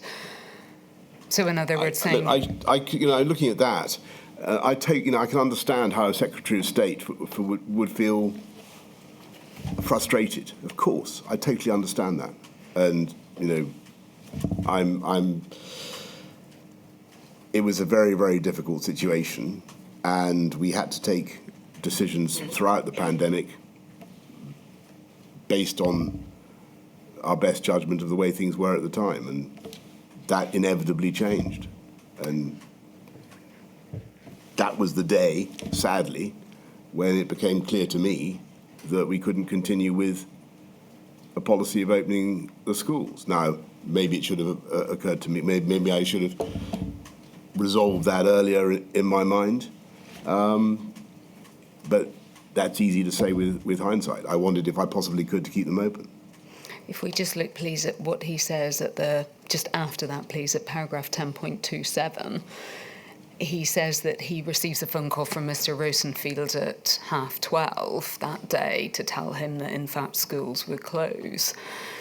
So I think, Mr. Johnson, to come full circle on the point that was made at the very start of your evidence, and this question of whether or not the Department for Education was at the table when some of these most significant decisions were made, I think we see here that they weren't at the table and that you told him that schools would close. That is right, isn't it? Yes, and that's absolutely right. And I think you're looking at the reality of the way things have to run in government, and particularly during a pandemic. Gavin rightly owned the interests of schools and young people. He had to promote that. I had the problem of trying to balance the interests of the entire country and every single potential COVID victim. And it was hellishly difficult. And of course, I think Gavin has said, I think my instincts were, my inclinations were very much the same as his, but in the end, we had to take the public health issue into account, and we had to put it first. I'm sorry, but we had to put it first. So if we just, in terms of going to the meeting where the decision was made, then we have that at INQ 000146739, please.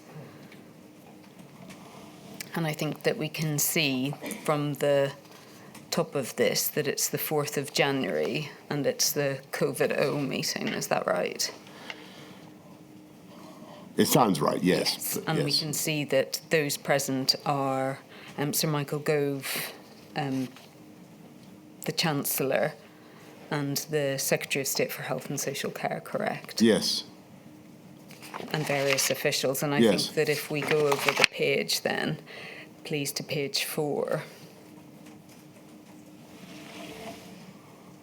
And I think it's the penultimate paragraph, Mr. Johnson. We can see here the Director General for Strategy in the COVID-19 Task Force said that there were big choices for the Committee on Schools. Yes, so returning to the question of whether schools should reopen after the 18th of January, yes? That's secondary schools, correct? Yeah. Yes. And I think as well, if we look in terms of the things that were discussed during that meeting, if we look at B, for example, so in discussion, sorry, it's page 5. It sets out all of the things that were discussed. And for example, we see at B, it was always better to surprise on the upside rather than the downside. Therefore, government should act quickly and robustly to close all schools. Further on down, there was mass flagrant abuse of the rules, and unless measures taken were even tougher than in March, they would not be taken seriously. Yes? Yes, I don't remember that particular intervention, but that does not surprise me at all. And then a few paragraphs down from this paragraph E, any intervention would only be successful if it succeeded in changing public behaviour, yes? Yes. And then the reference there underneath it, G, that deaths had increased by 25% within a week, yes? So Yeah. the stark public health issue that you had to confront, correct?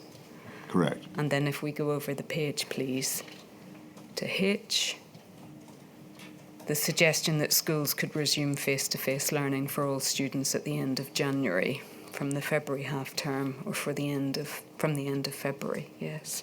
Right. Yes. Yes. And I don't think we need to go through the whole of this document, but it is right, isn't it, that at the end of this meeting you then decided that you would close schools to all children once again, correct? Yes. Yes. I think that's right. This is the 4th of. Yes, it yes, is. absolutely. Yes. And it obviously fits in with what Sir Gavin Williamson has said, that he spoke to you first thing in the morning when it was, your message was, yes, schools are staying open, full steam ahead, so to speak, only for him to be told a couple of hours later that that was no longer the case, yes? That's correct.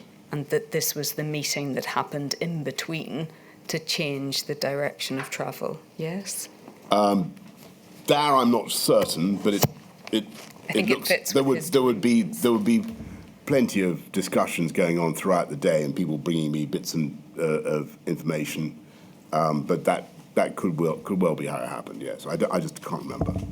But I think, Mr. Johnson, from everything you've said, you didn't see any issue about taking this decision on the 4th of January without having the Department for Education at the table to speak to any of these issues about education or when schools might be able to reopen or any of the other issues that were relevant. If you look at so I'd spent the day in contact with Gavin, I think by our own account of this thing.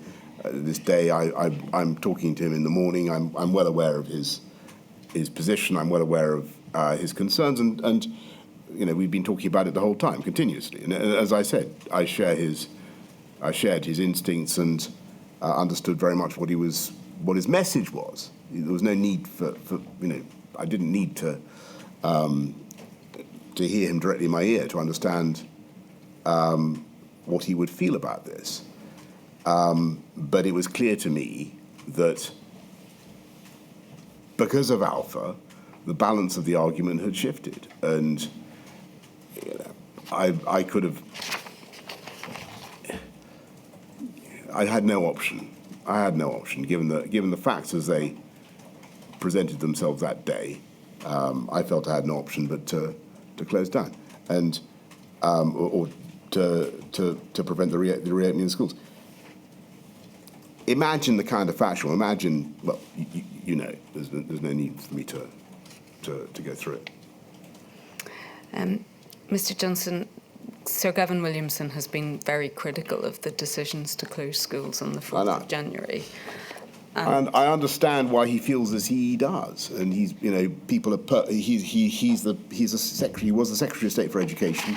He wanted to see kids in school, and that's entirely laudable. I mean, what he has said is that the decision was made, and I'm paraphrasing, but I hope accurately, that the decision was made not because it would have a significant impact on the infection rate, but more because the government had to be seen to be using all possible options to turn things around. Well, again, I respectfully disagree, because although the schools themselves might make up a small part of the budget of measures that you need to press the R, it can be critical, and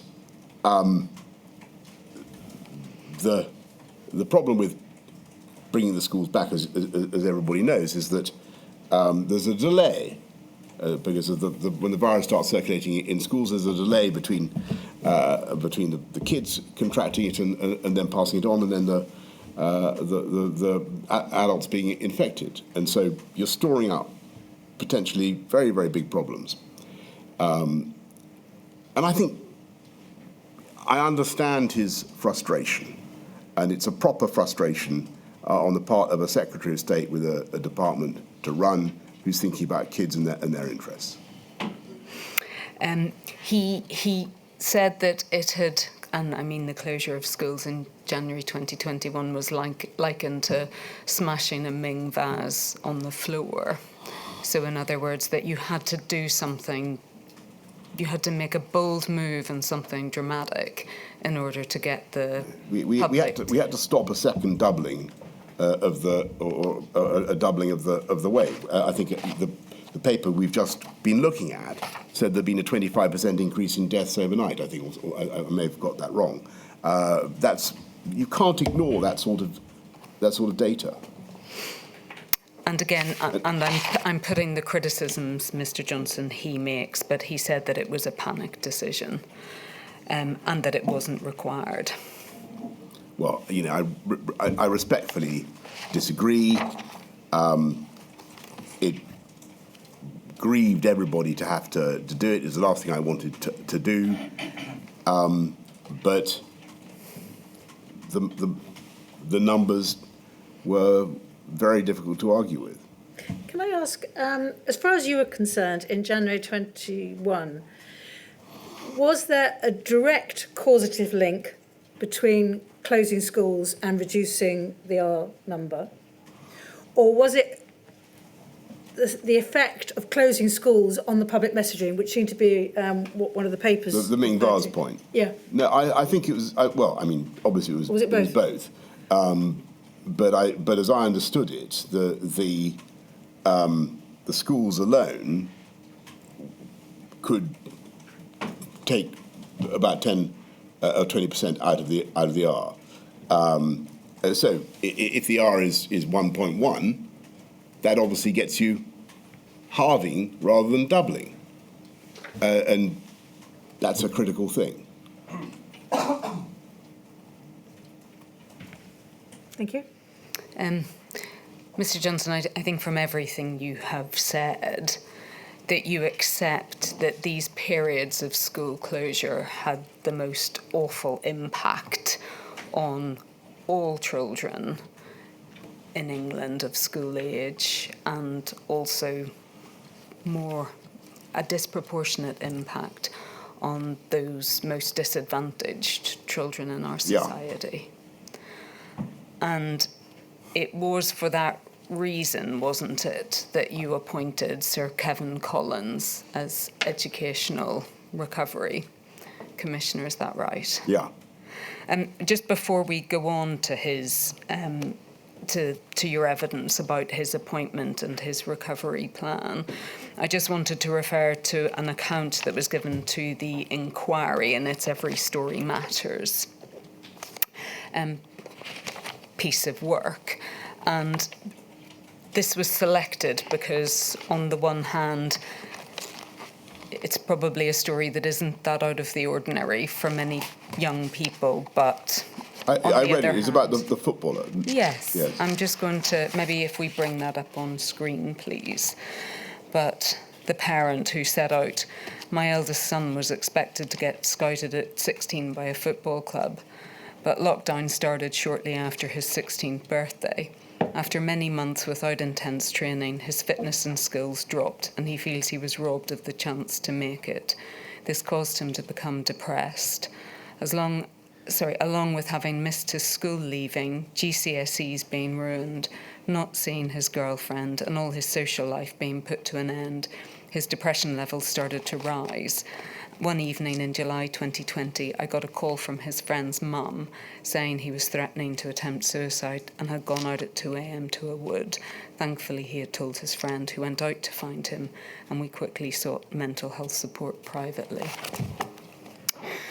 So there are probably many stories like that across England, but extraordinary for the family who finds themselves in that situation, yes. Terrible, yes. And the impacts, obviously, there were educational impacts, but the impacts went far, far beyond that, didn't they? They did, and it was one of the reasons, whether the main reason, why I was so deeply reluctant to go with school closures throughout the time, because after the first lockdown, I went to see a school in. I saw several, but I remember going to one in Kent and talking to the kids. It was obvious that some had been fine, and some had been very far from fine. And I'd say the most had been fine, but a significant number of kids were very badly affected by this thing, and it was very difficult to remediate. And we did our best as I've said out in my statement. Do you think the consequences have proved to be worse than you anticipated?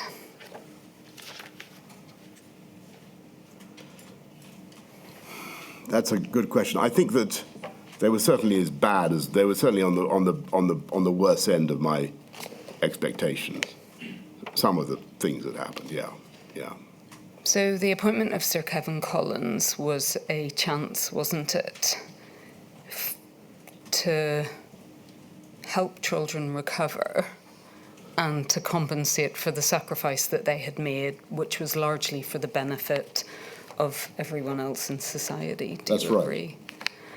And Sir Kevin Collins, and we can bring this up quickly, I think, it's at INQ 000542716, page 1, please. This is a very neat visual representation of what he was suggesting by way of his recovery plan. Do you agree? Yes, absolutely. And the one thing that I think he placed a real premium on, and we'll come to this in terms of its cost, was adding to the time that children would have in school. Thank you, that can come down. And one of the reasons he was keen that children have time in school was because it would afford the opportunity for other enrichment activities, correct? Absolutely. It wasn't just getting kids back to school so that they can do maths. It was about all of the other activities that help children's development. And I think we see in Sir Kevin Collins' statement, and again, if we could bring this up briefly, please, INQ 000649897. And I think we can take it, please, from page 8. Thank you. Paragraph 3.13 and 3.14. He sets out in the course of this statement, Mr. Johnson, and I know you've seen it, about the contact he kept with you in order to be able to keep you updated with the plans that he had, correct? That's right. And do you accept that one of the reasons he did that was because effectively he wanted to keep you on board with them? Yes. And thank you, that can come down. And he sets that out. Sorry, if we could keep the statement up. He sets out from paragraph 3.23 onwards about the updating that he provided to you. It's 3.23. So he sets out here, I won't read through all of this, Mr. Johnson, but that he had sent you a note on the 26th of February, and where he had sets out here the amount of loss that school closures had produced, the economic loss. And if we could just carry on, please.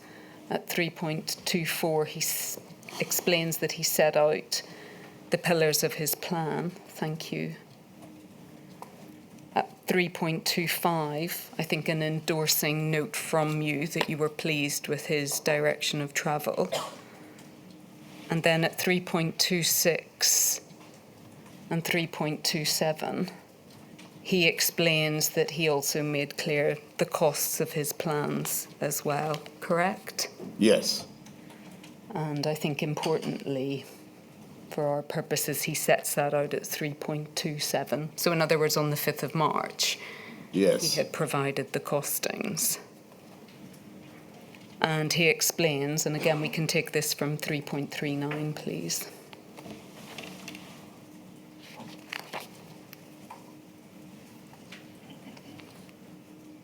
That he sent you a note on the 14th of May setting out the overall cost of his plans, correct? Yes. So the maximal cost and the least cost, and I think he sets out at 3.40 that would have come as no surprise to you.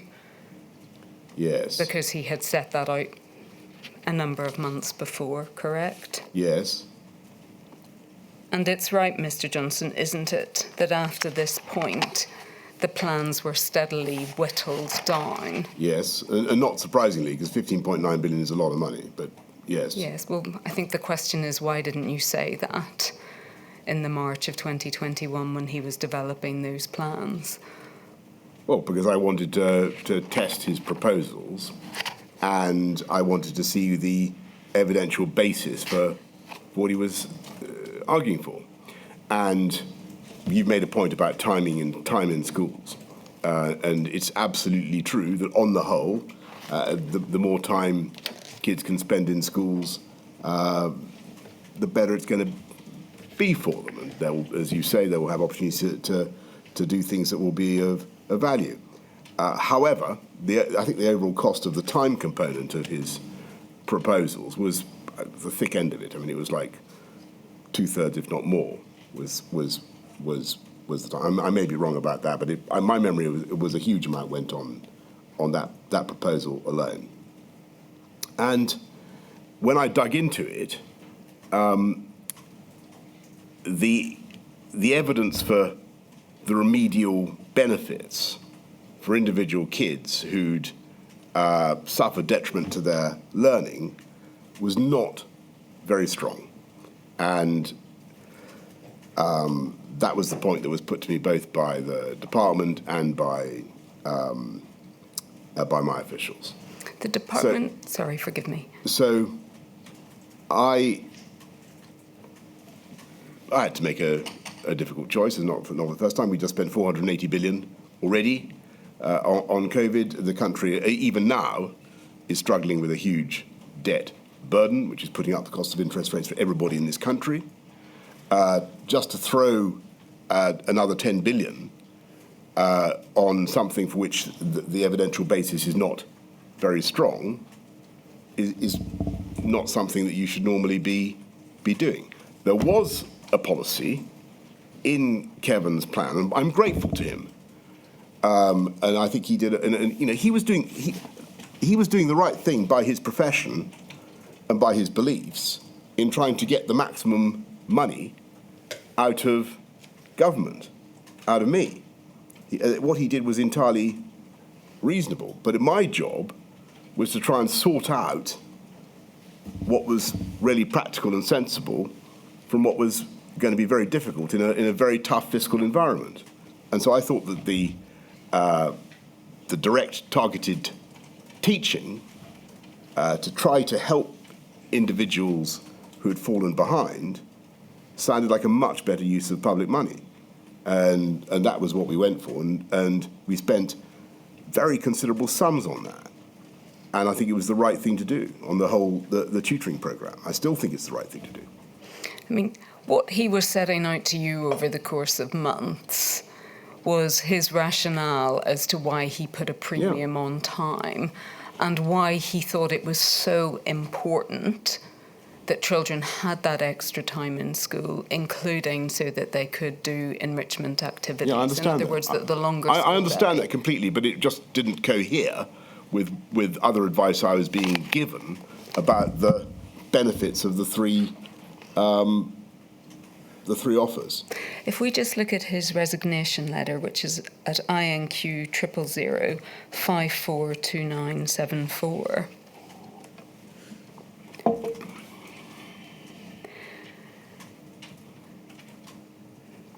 Because it's right, isn't it, Mr. Johnson, that when he saw how much the plans had been whittled down and the amount of proposed spending, that he felt his position was untenable, correct? Well, to be fair to Kevin, he'd done his job. You might say his position was untenable, but he was functus officio, as they say. He'd done it. You know, he produced his report, and it was very, very good. But clearly, he was aiming very high. Well, he wasn't functus because he resigned, correct? And you had wanted him to stay on, hadn't you, and to endorse the plans? That would have been great. But that would have been great. Yeah. So look, I mean, of course, I regret his resignation. But I mean, he'd done what I needed to do. He'd done a great deal of work, and I'm very grateful to him because he had looked genuinely and hard at how you could help kids who'd suffered from COVID. Now, I had to put that through our Mensa and work out what was really valuable and where we would end up. And the advice I was being given was that the policy with the greatest benefits was the targeted teaching. Just looking at his resignation letter, and again, I won't read all of this out. He sets out at the third paragraph about your ambition to recover the lost learning, and sets out that he then, I think, regarded that as his responsibility to try and deliver it. That he set out in the paragraph, we see this in the paragraph below, I told you I do not believe it will be possible to deliver a successful recovery without significantly greater support than the government has to date indicated it intends to provide, and setting out his fear that it was a false economy. And then that paragraph below, I believe our approach to recovery should also offer children opportunities to re-engage with sport, music and the rich range of activities that define a great education.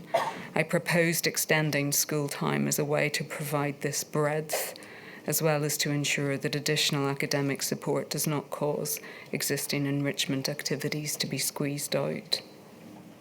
And then goes on to set out at the end, I suppose, the rationale for his resignation. I do not believe it's credible that a successful recovery can be achieved with a programme of support of this size. Well, I really am grateful to Kevin for what he did, and I respect his opinion. And look, in an ideal world, clearly we would all like to see all our children better provided for all the things that he mentions. There are huge sums that we could and probably should spend. The difficulty is that we have certainly post-COVID, a very constrained fiscal position, and we have to, the government today has to be mindful of the bond markets, Why is Rachel Reeves continually talking about putting taxes up? Is because if she doesn't, the international finance will mark Britain down, and if she's seen to spend too much, they'll mark Britain down. I would love to of course, to do much more to support kids across the country, but I had to look at what was genuinely going to provide value for money, and I looked at it very hard and agreed that we could spend several billion, which we did, on tutoring, and I think help about 3 million kids, 3 million pupils, with a huge number of interventions, and really make a big difference. And actually, I think that direct tutoring, one-on-one coaching, inspiring kids in that way, can be massively, massively beneficial. And I think that for it's the tutoring generally has been for too long the preserve of the ambitious parents or people with the resources to do it. And I wanted to level up. I wanted to give other kids that opportunity. And Kevin was very helpful in setting out how we could do that. And do you accept that the package fell below what was required to really help No, children look, recover? I see why he's saying that. I don't necessarily accept that. I think that circumstances were very difficult. We had to maximise taxpayer value and deliver the best we could for kids. Do you accept that you led Sir Kevin Collins on Yes. over a period of months? Yes, I did. Gave... Because I wanted him to produce I wanted him to produce his wish list. I liked him. I liked him. I thought, I saw eye to eye with him on what he wanted to do in many ways, and so I wanted to hear from him what, in an ideal world, he would do, and that's what he produced. And in my view, it was simply the parts that he mentions in that letter were too expensive and didn't have the same impact as some of the other proposals. I think what you said in a message to Miss Misra, who worked within Downing Street. Yeah, Mirza, yeah. Sorry, Mirza, forgive me. You said to her in a message, I don't think I need to go to it. I did encourage him and allowed myself to be carried away, and he thought he was on to a big winner, correct? That sounds like a pretty fair summary, yes. So, I mean, for all the protestations about regret and the cost borne by children, you seem to shrug off this episode as though it were almost... No, on the contrary, I think that, again, you've got an educationalist and a passionate educationalist whose life is dedicated to trying to secure more funding from government for what he rightly thinks are the most important objectives in life, and who's put a big project on my table with a big number attached to it. But I'm in a different position. I share his desire, but I'm limited by the position we're in, and also by the need to be mindful of taxpayer value, and frankly, to get for kids the best outcome. Because I think that, and maybe I'm wrong, but my impression was, talking to a lot of people, that the targeted teaching thing was a more effective way of helping than the timing. Mr. Johnson, I'm going to move on. Your statement, and this is the final question I want to ask you, your statement reflects, I think, your concern or the anxiety that you have about the closures of school to most children. And you say that one of my biggest anxieties now is that I'm not sure how many lives non-pharmaceutical interventions end up saving. But reflecting on everything and in terms of the evidence that you've given today, it does seem clear that you thought that it was right to close schools to most children in March 2020 and in January 2021 because it would save lives. Is that right? I did, and I still do. Though I think what I would now say is, and I know the inquiry will want to think about future people who find themselves in the position I was in. Given the detriments, given the suffering, given the damage, was there another way of reducing the budget of risk? Was there another thing we could have done? Was there another shot we could have played? And I don't know the answer to that. Nor can I really be certain what would have happened if we'd gone with what Gavin and the DFE wanted on January the 4th, 2021, and kept going. What would really have happened? I can't know. None of us can know. But the predictions were really grim. My lady, those are my questions. Great. Thank you very much indeed, Mr. Owen. Ms Hannett. Ms Hannett's just there, Mr Johnson. Thank you, my lady. Thank you. Mr Johnson, I appear on behalf of Long COVID Kids and Long COVID Kids Scotland. In the summer of 2021, at the point of preparing for the lifting of restrictions, you were advised about paediatric long COVID. You were advised several times that the rates of long COVID in children would rise. I'm going to show you one example of that advice. It's a document dated the 7th of July, prepared by the Chancellor of the Duchy of Lancaster. If we could have that on the screen, please. It's INQ 000607384. It's a document entitled Planning for Periods of High Prevalence. If we could go to page 3, please. Paragraph 6, Roman 1, letter D, long COVID in children. You'll see it says children represent a large unvaccinated population. We can expect cases to rise rapidly in the group. By this point, so summer 2021, it's right that the government should have provided parents with the information it held about the accepted risk of paediatric long COVID. Instead, there was no formal announcement or advice by government given about this risk, either then or indeed at all. Well, thank you very much, and I want to repeat my sympathies for the sufferers of long COVID, which, as everybody knows, it took me personally as Prime Minister some time to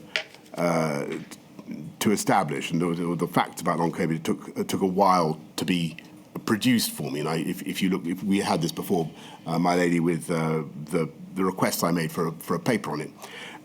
As for long COVID in children, I honestly don't remember being advised about the impacts of long COVID of COVID-19 in children, and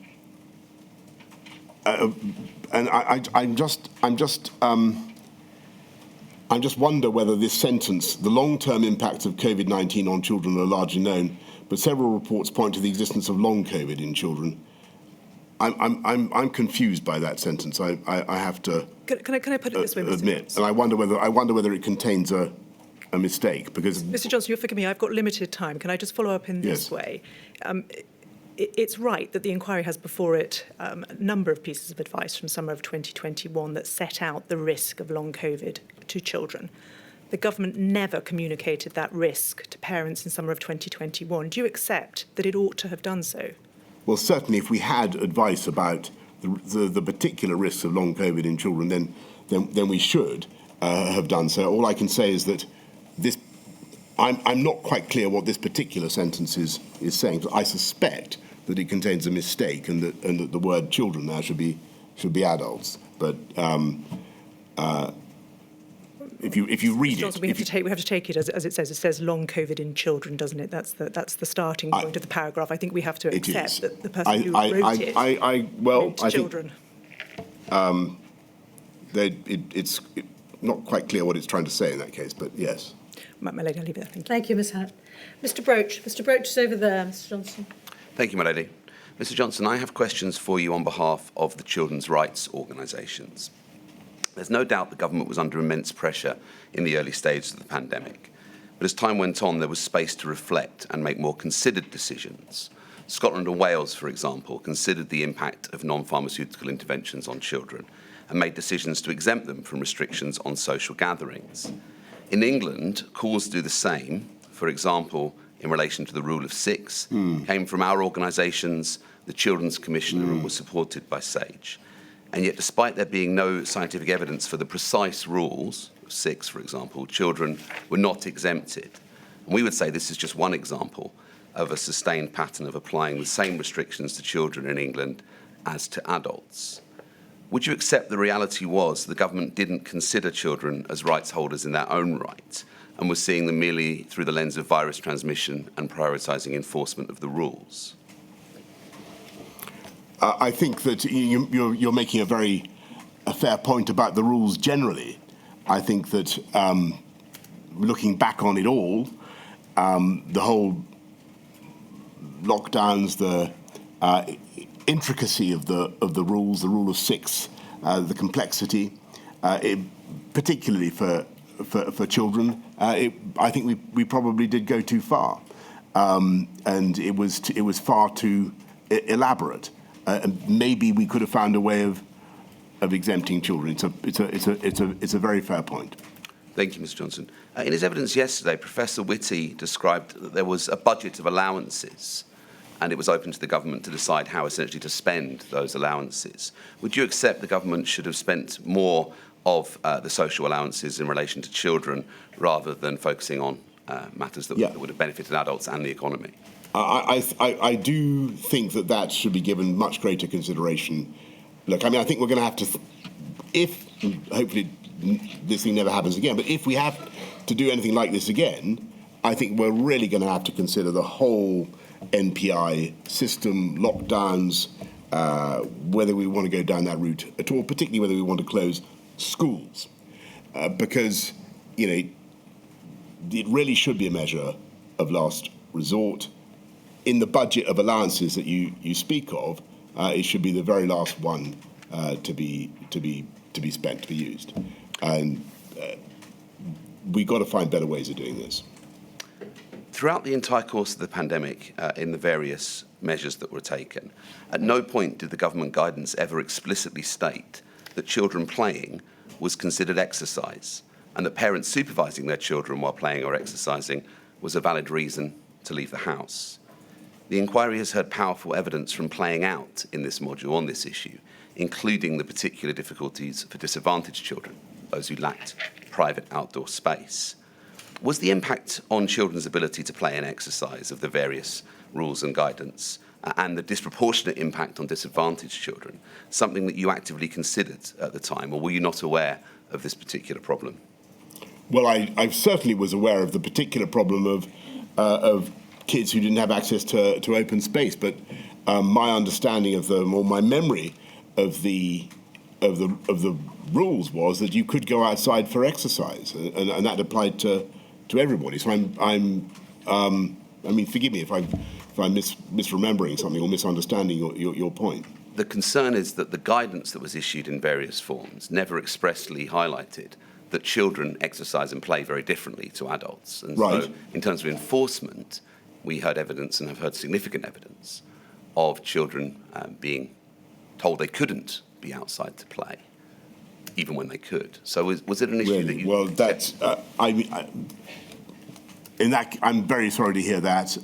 If there was excessively officious enforcement of rules or misunderstanding of rules by those in authority, then that's plainly wrong. Children should have been... As my understanding of the rules were that children should have been allowed to exercise outdoors. Thank you, Mr Johnson.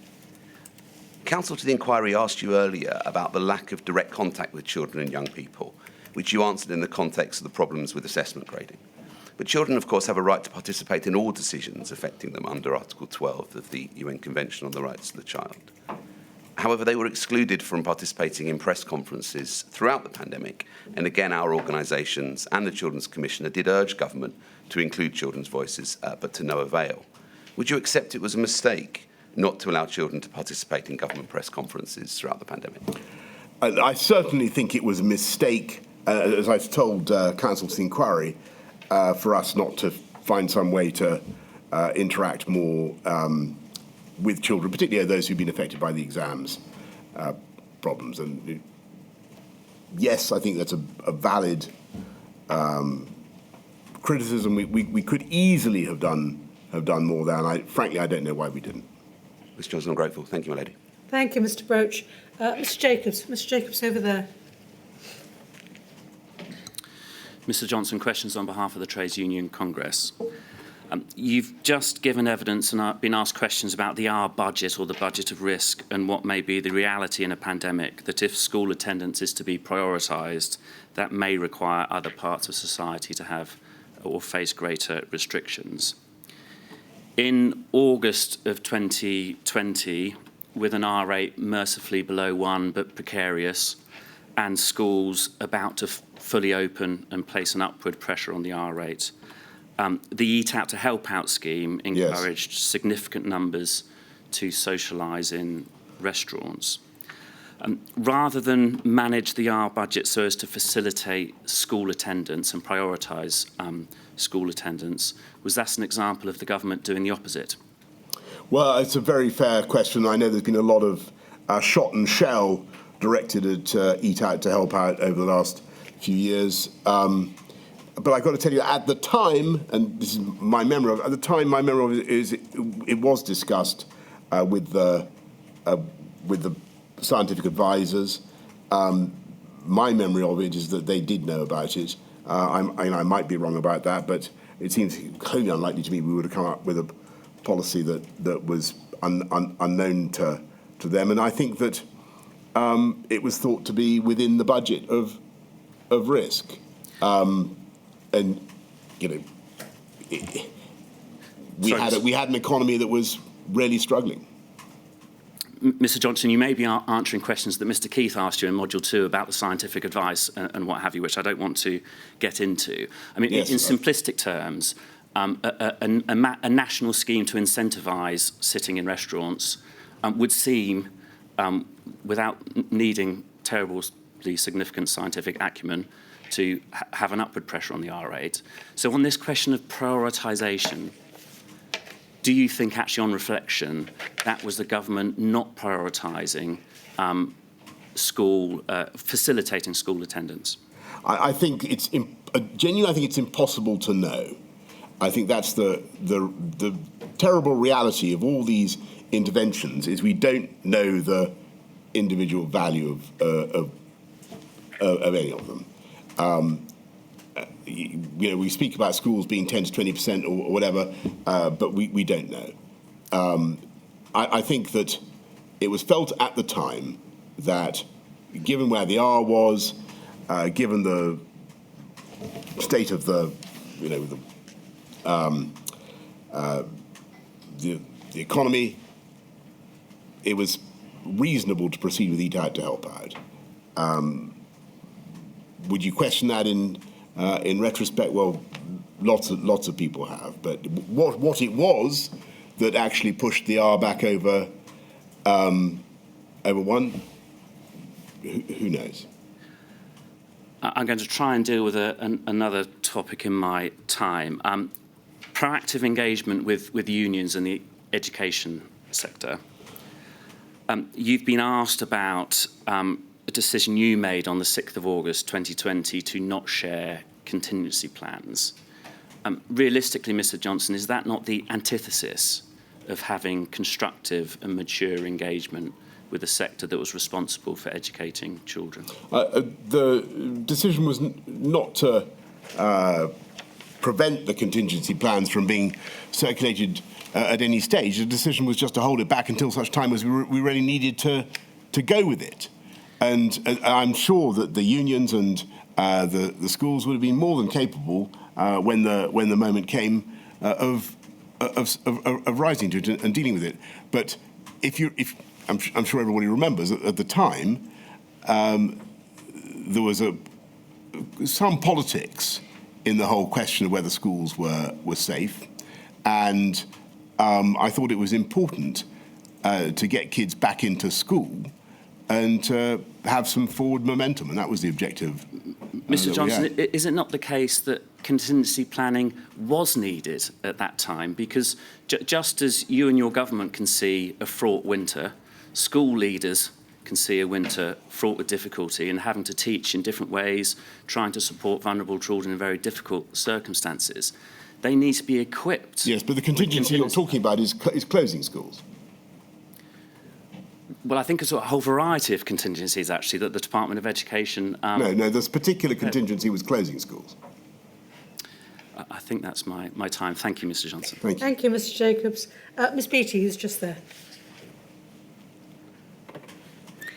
Mr. Johnson, I ask questions on behalf of National Disabled People's Organisations. Yes. On the 18th of March 2020, the day that you announced school closures, the COBRA meeting was informed of SAGE modelling, which assumed that schools should be kept partially open to ensure that key workers could continue to contribute to the national effort.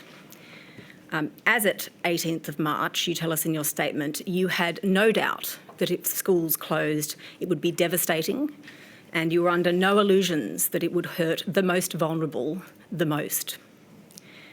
At the COBRA meeting, in summing up, you said that a minimal school service should be made available for the children of key workers and for vulnerable children. But the actions of the COBRA meeting were to agree a list of key workers. No actions from the meeting concerned vulnerable children.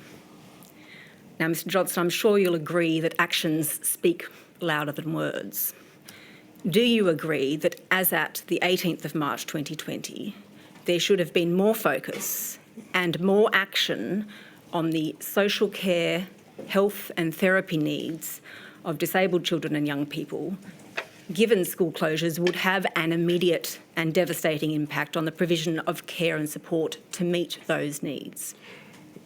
Thank you very much. I'm sure that the department was looking at the needs of the vulnerable kids, including disabled kids, because that is spelt out in that document that I relied on so extensively to show that they were indeed mindful of the problems that they were going to encounter or they would encounter in closing schools. So, Mr. Johnson, what I'm trying to say is it wasn't, your question to me is, was it, why weren't we as a government taking more account of this? As far as I can tell, we were. And so that is the paper which Council of the Inquiry took you to before of the 15th of March, the citing note, where you agreed that there was nothing of substance on vulnerable children and support and services for vulnerable children, that the paper didn't deal with that. Is that correct? No, my impression was that it did mention vulnerable children. I don't have it before me now, but I remember it. I think it mentioned them. It mentioned them and it had nothing of substance, and you agreed when Ms Dobbin put it to you earlier that it did have nothing on substance on vulnerable children. Is that right?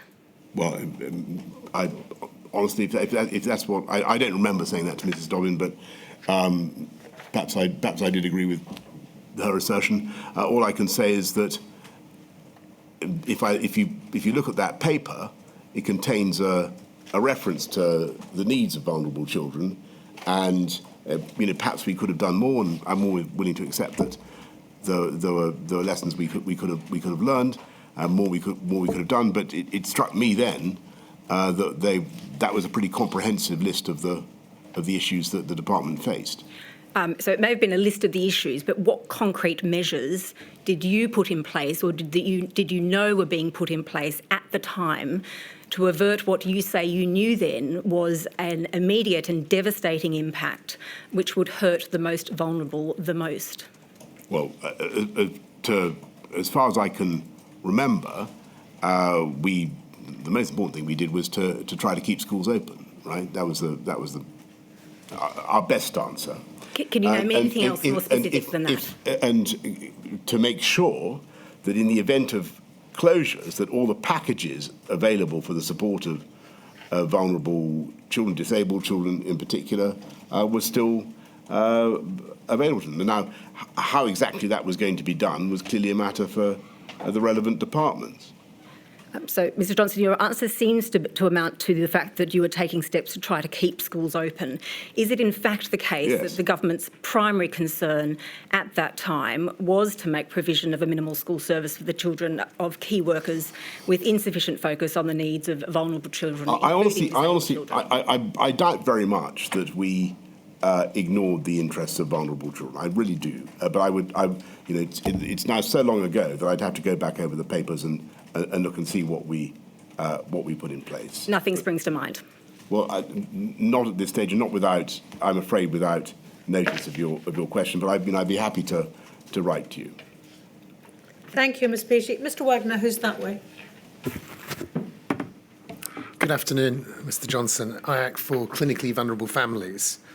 I want to ask you first about a message that you sent to Gavin Williamson on the 6th of July 2020. This is referred to at paragraph 48 of your statement. And you were asking about why school numbers, people returning to schools, seemed low. And he replied, noting that all schools were open and referring to the need to push on compulsory attendance and the message of normalcy. And you said, I encouraged him to continue the job. I just want to ask you about that message of normality. Would you agree, July 2020, this is months before the vaccine was widely available, was available at all? Do you agree? Yes, that's right. Yes, so I think we were starting to get inklings of it quite early on. Yes, but there was no mass testing at that stage. No. So would you recognise that at that stage in July 2020, for many children and young people, things couldn't go back to normal yet because they still needed to either shield to protect themselves or a clinically vulnerable member of their family living in their home? Sure. You referred before to Mr. Jacobs about forward momentum, about trying to sort of build forward momentum. Do you think that in that race to return to normality in that summer of 2020, clinically vulnerable families may have been left behind? I think, on the contrary, that getting back to school, had we been able to do it in a thoroughgoing way, would have been the best thing for all children, young people, clinically vulnerable or not. Because I think that it would have restored the environment that was best able to look after them, and that it had many advantages trying to keep the schools open. But only if they could return safely. Is that fair?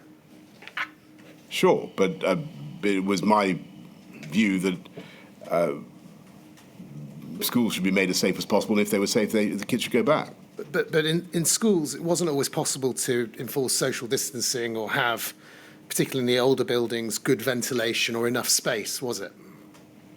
No, it was very tricky, but the schools did a remarkable job, and one of the reasons why we staggered the return in June of 2020 was precisely because we couldn't get everybody back in at once. But the result of that, wasn't it, that it was sometimes not safe for clinically vulnerable children or children who might take COVID back to their clinically vulnerable family members to return?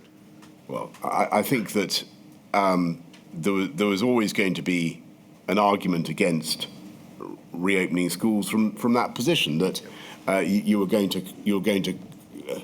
create a situation in which vulnerable parents would be exposed to the virus picked up by kids in schools. That was the argument for closing schools, sure. But in the end, we had to decide whether that argument trumped the interests of the kids or not, and whether we could nonetheless get the R down below 1. Just finally on that, do you? I'm not actually asking about the decision to reopen schools for everybody. I'm asking about for this specific subgroup, for clinically vulnerable children and children who lived in clinically vulnerable families. Do you understand why, at that point, many of those people will have felt it was safer to educate their children at home rather than send their children back to school? I can see why they might have felt as they did, but clearly I thought it was best for everybody if they could get back to school, and I wanted schools to be as safe as possible. Thank you, Mr. Johnson. Thank you, Mr. Wagner. That completes the questions we have for you, Mr. Johnson, apart from one from me.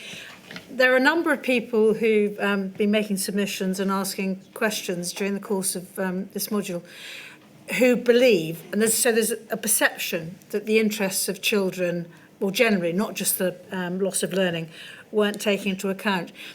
Just putting that to one side at the moment, I haven't made any findings as yet.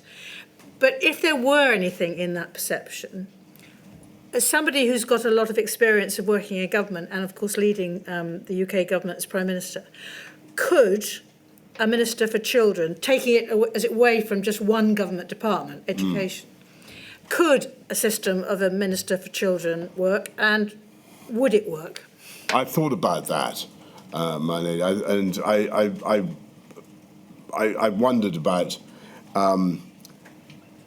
whether to create another ministerial function. I think another department, another set of civil servants, and so on.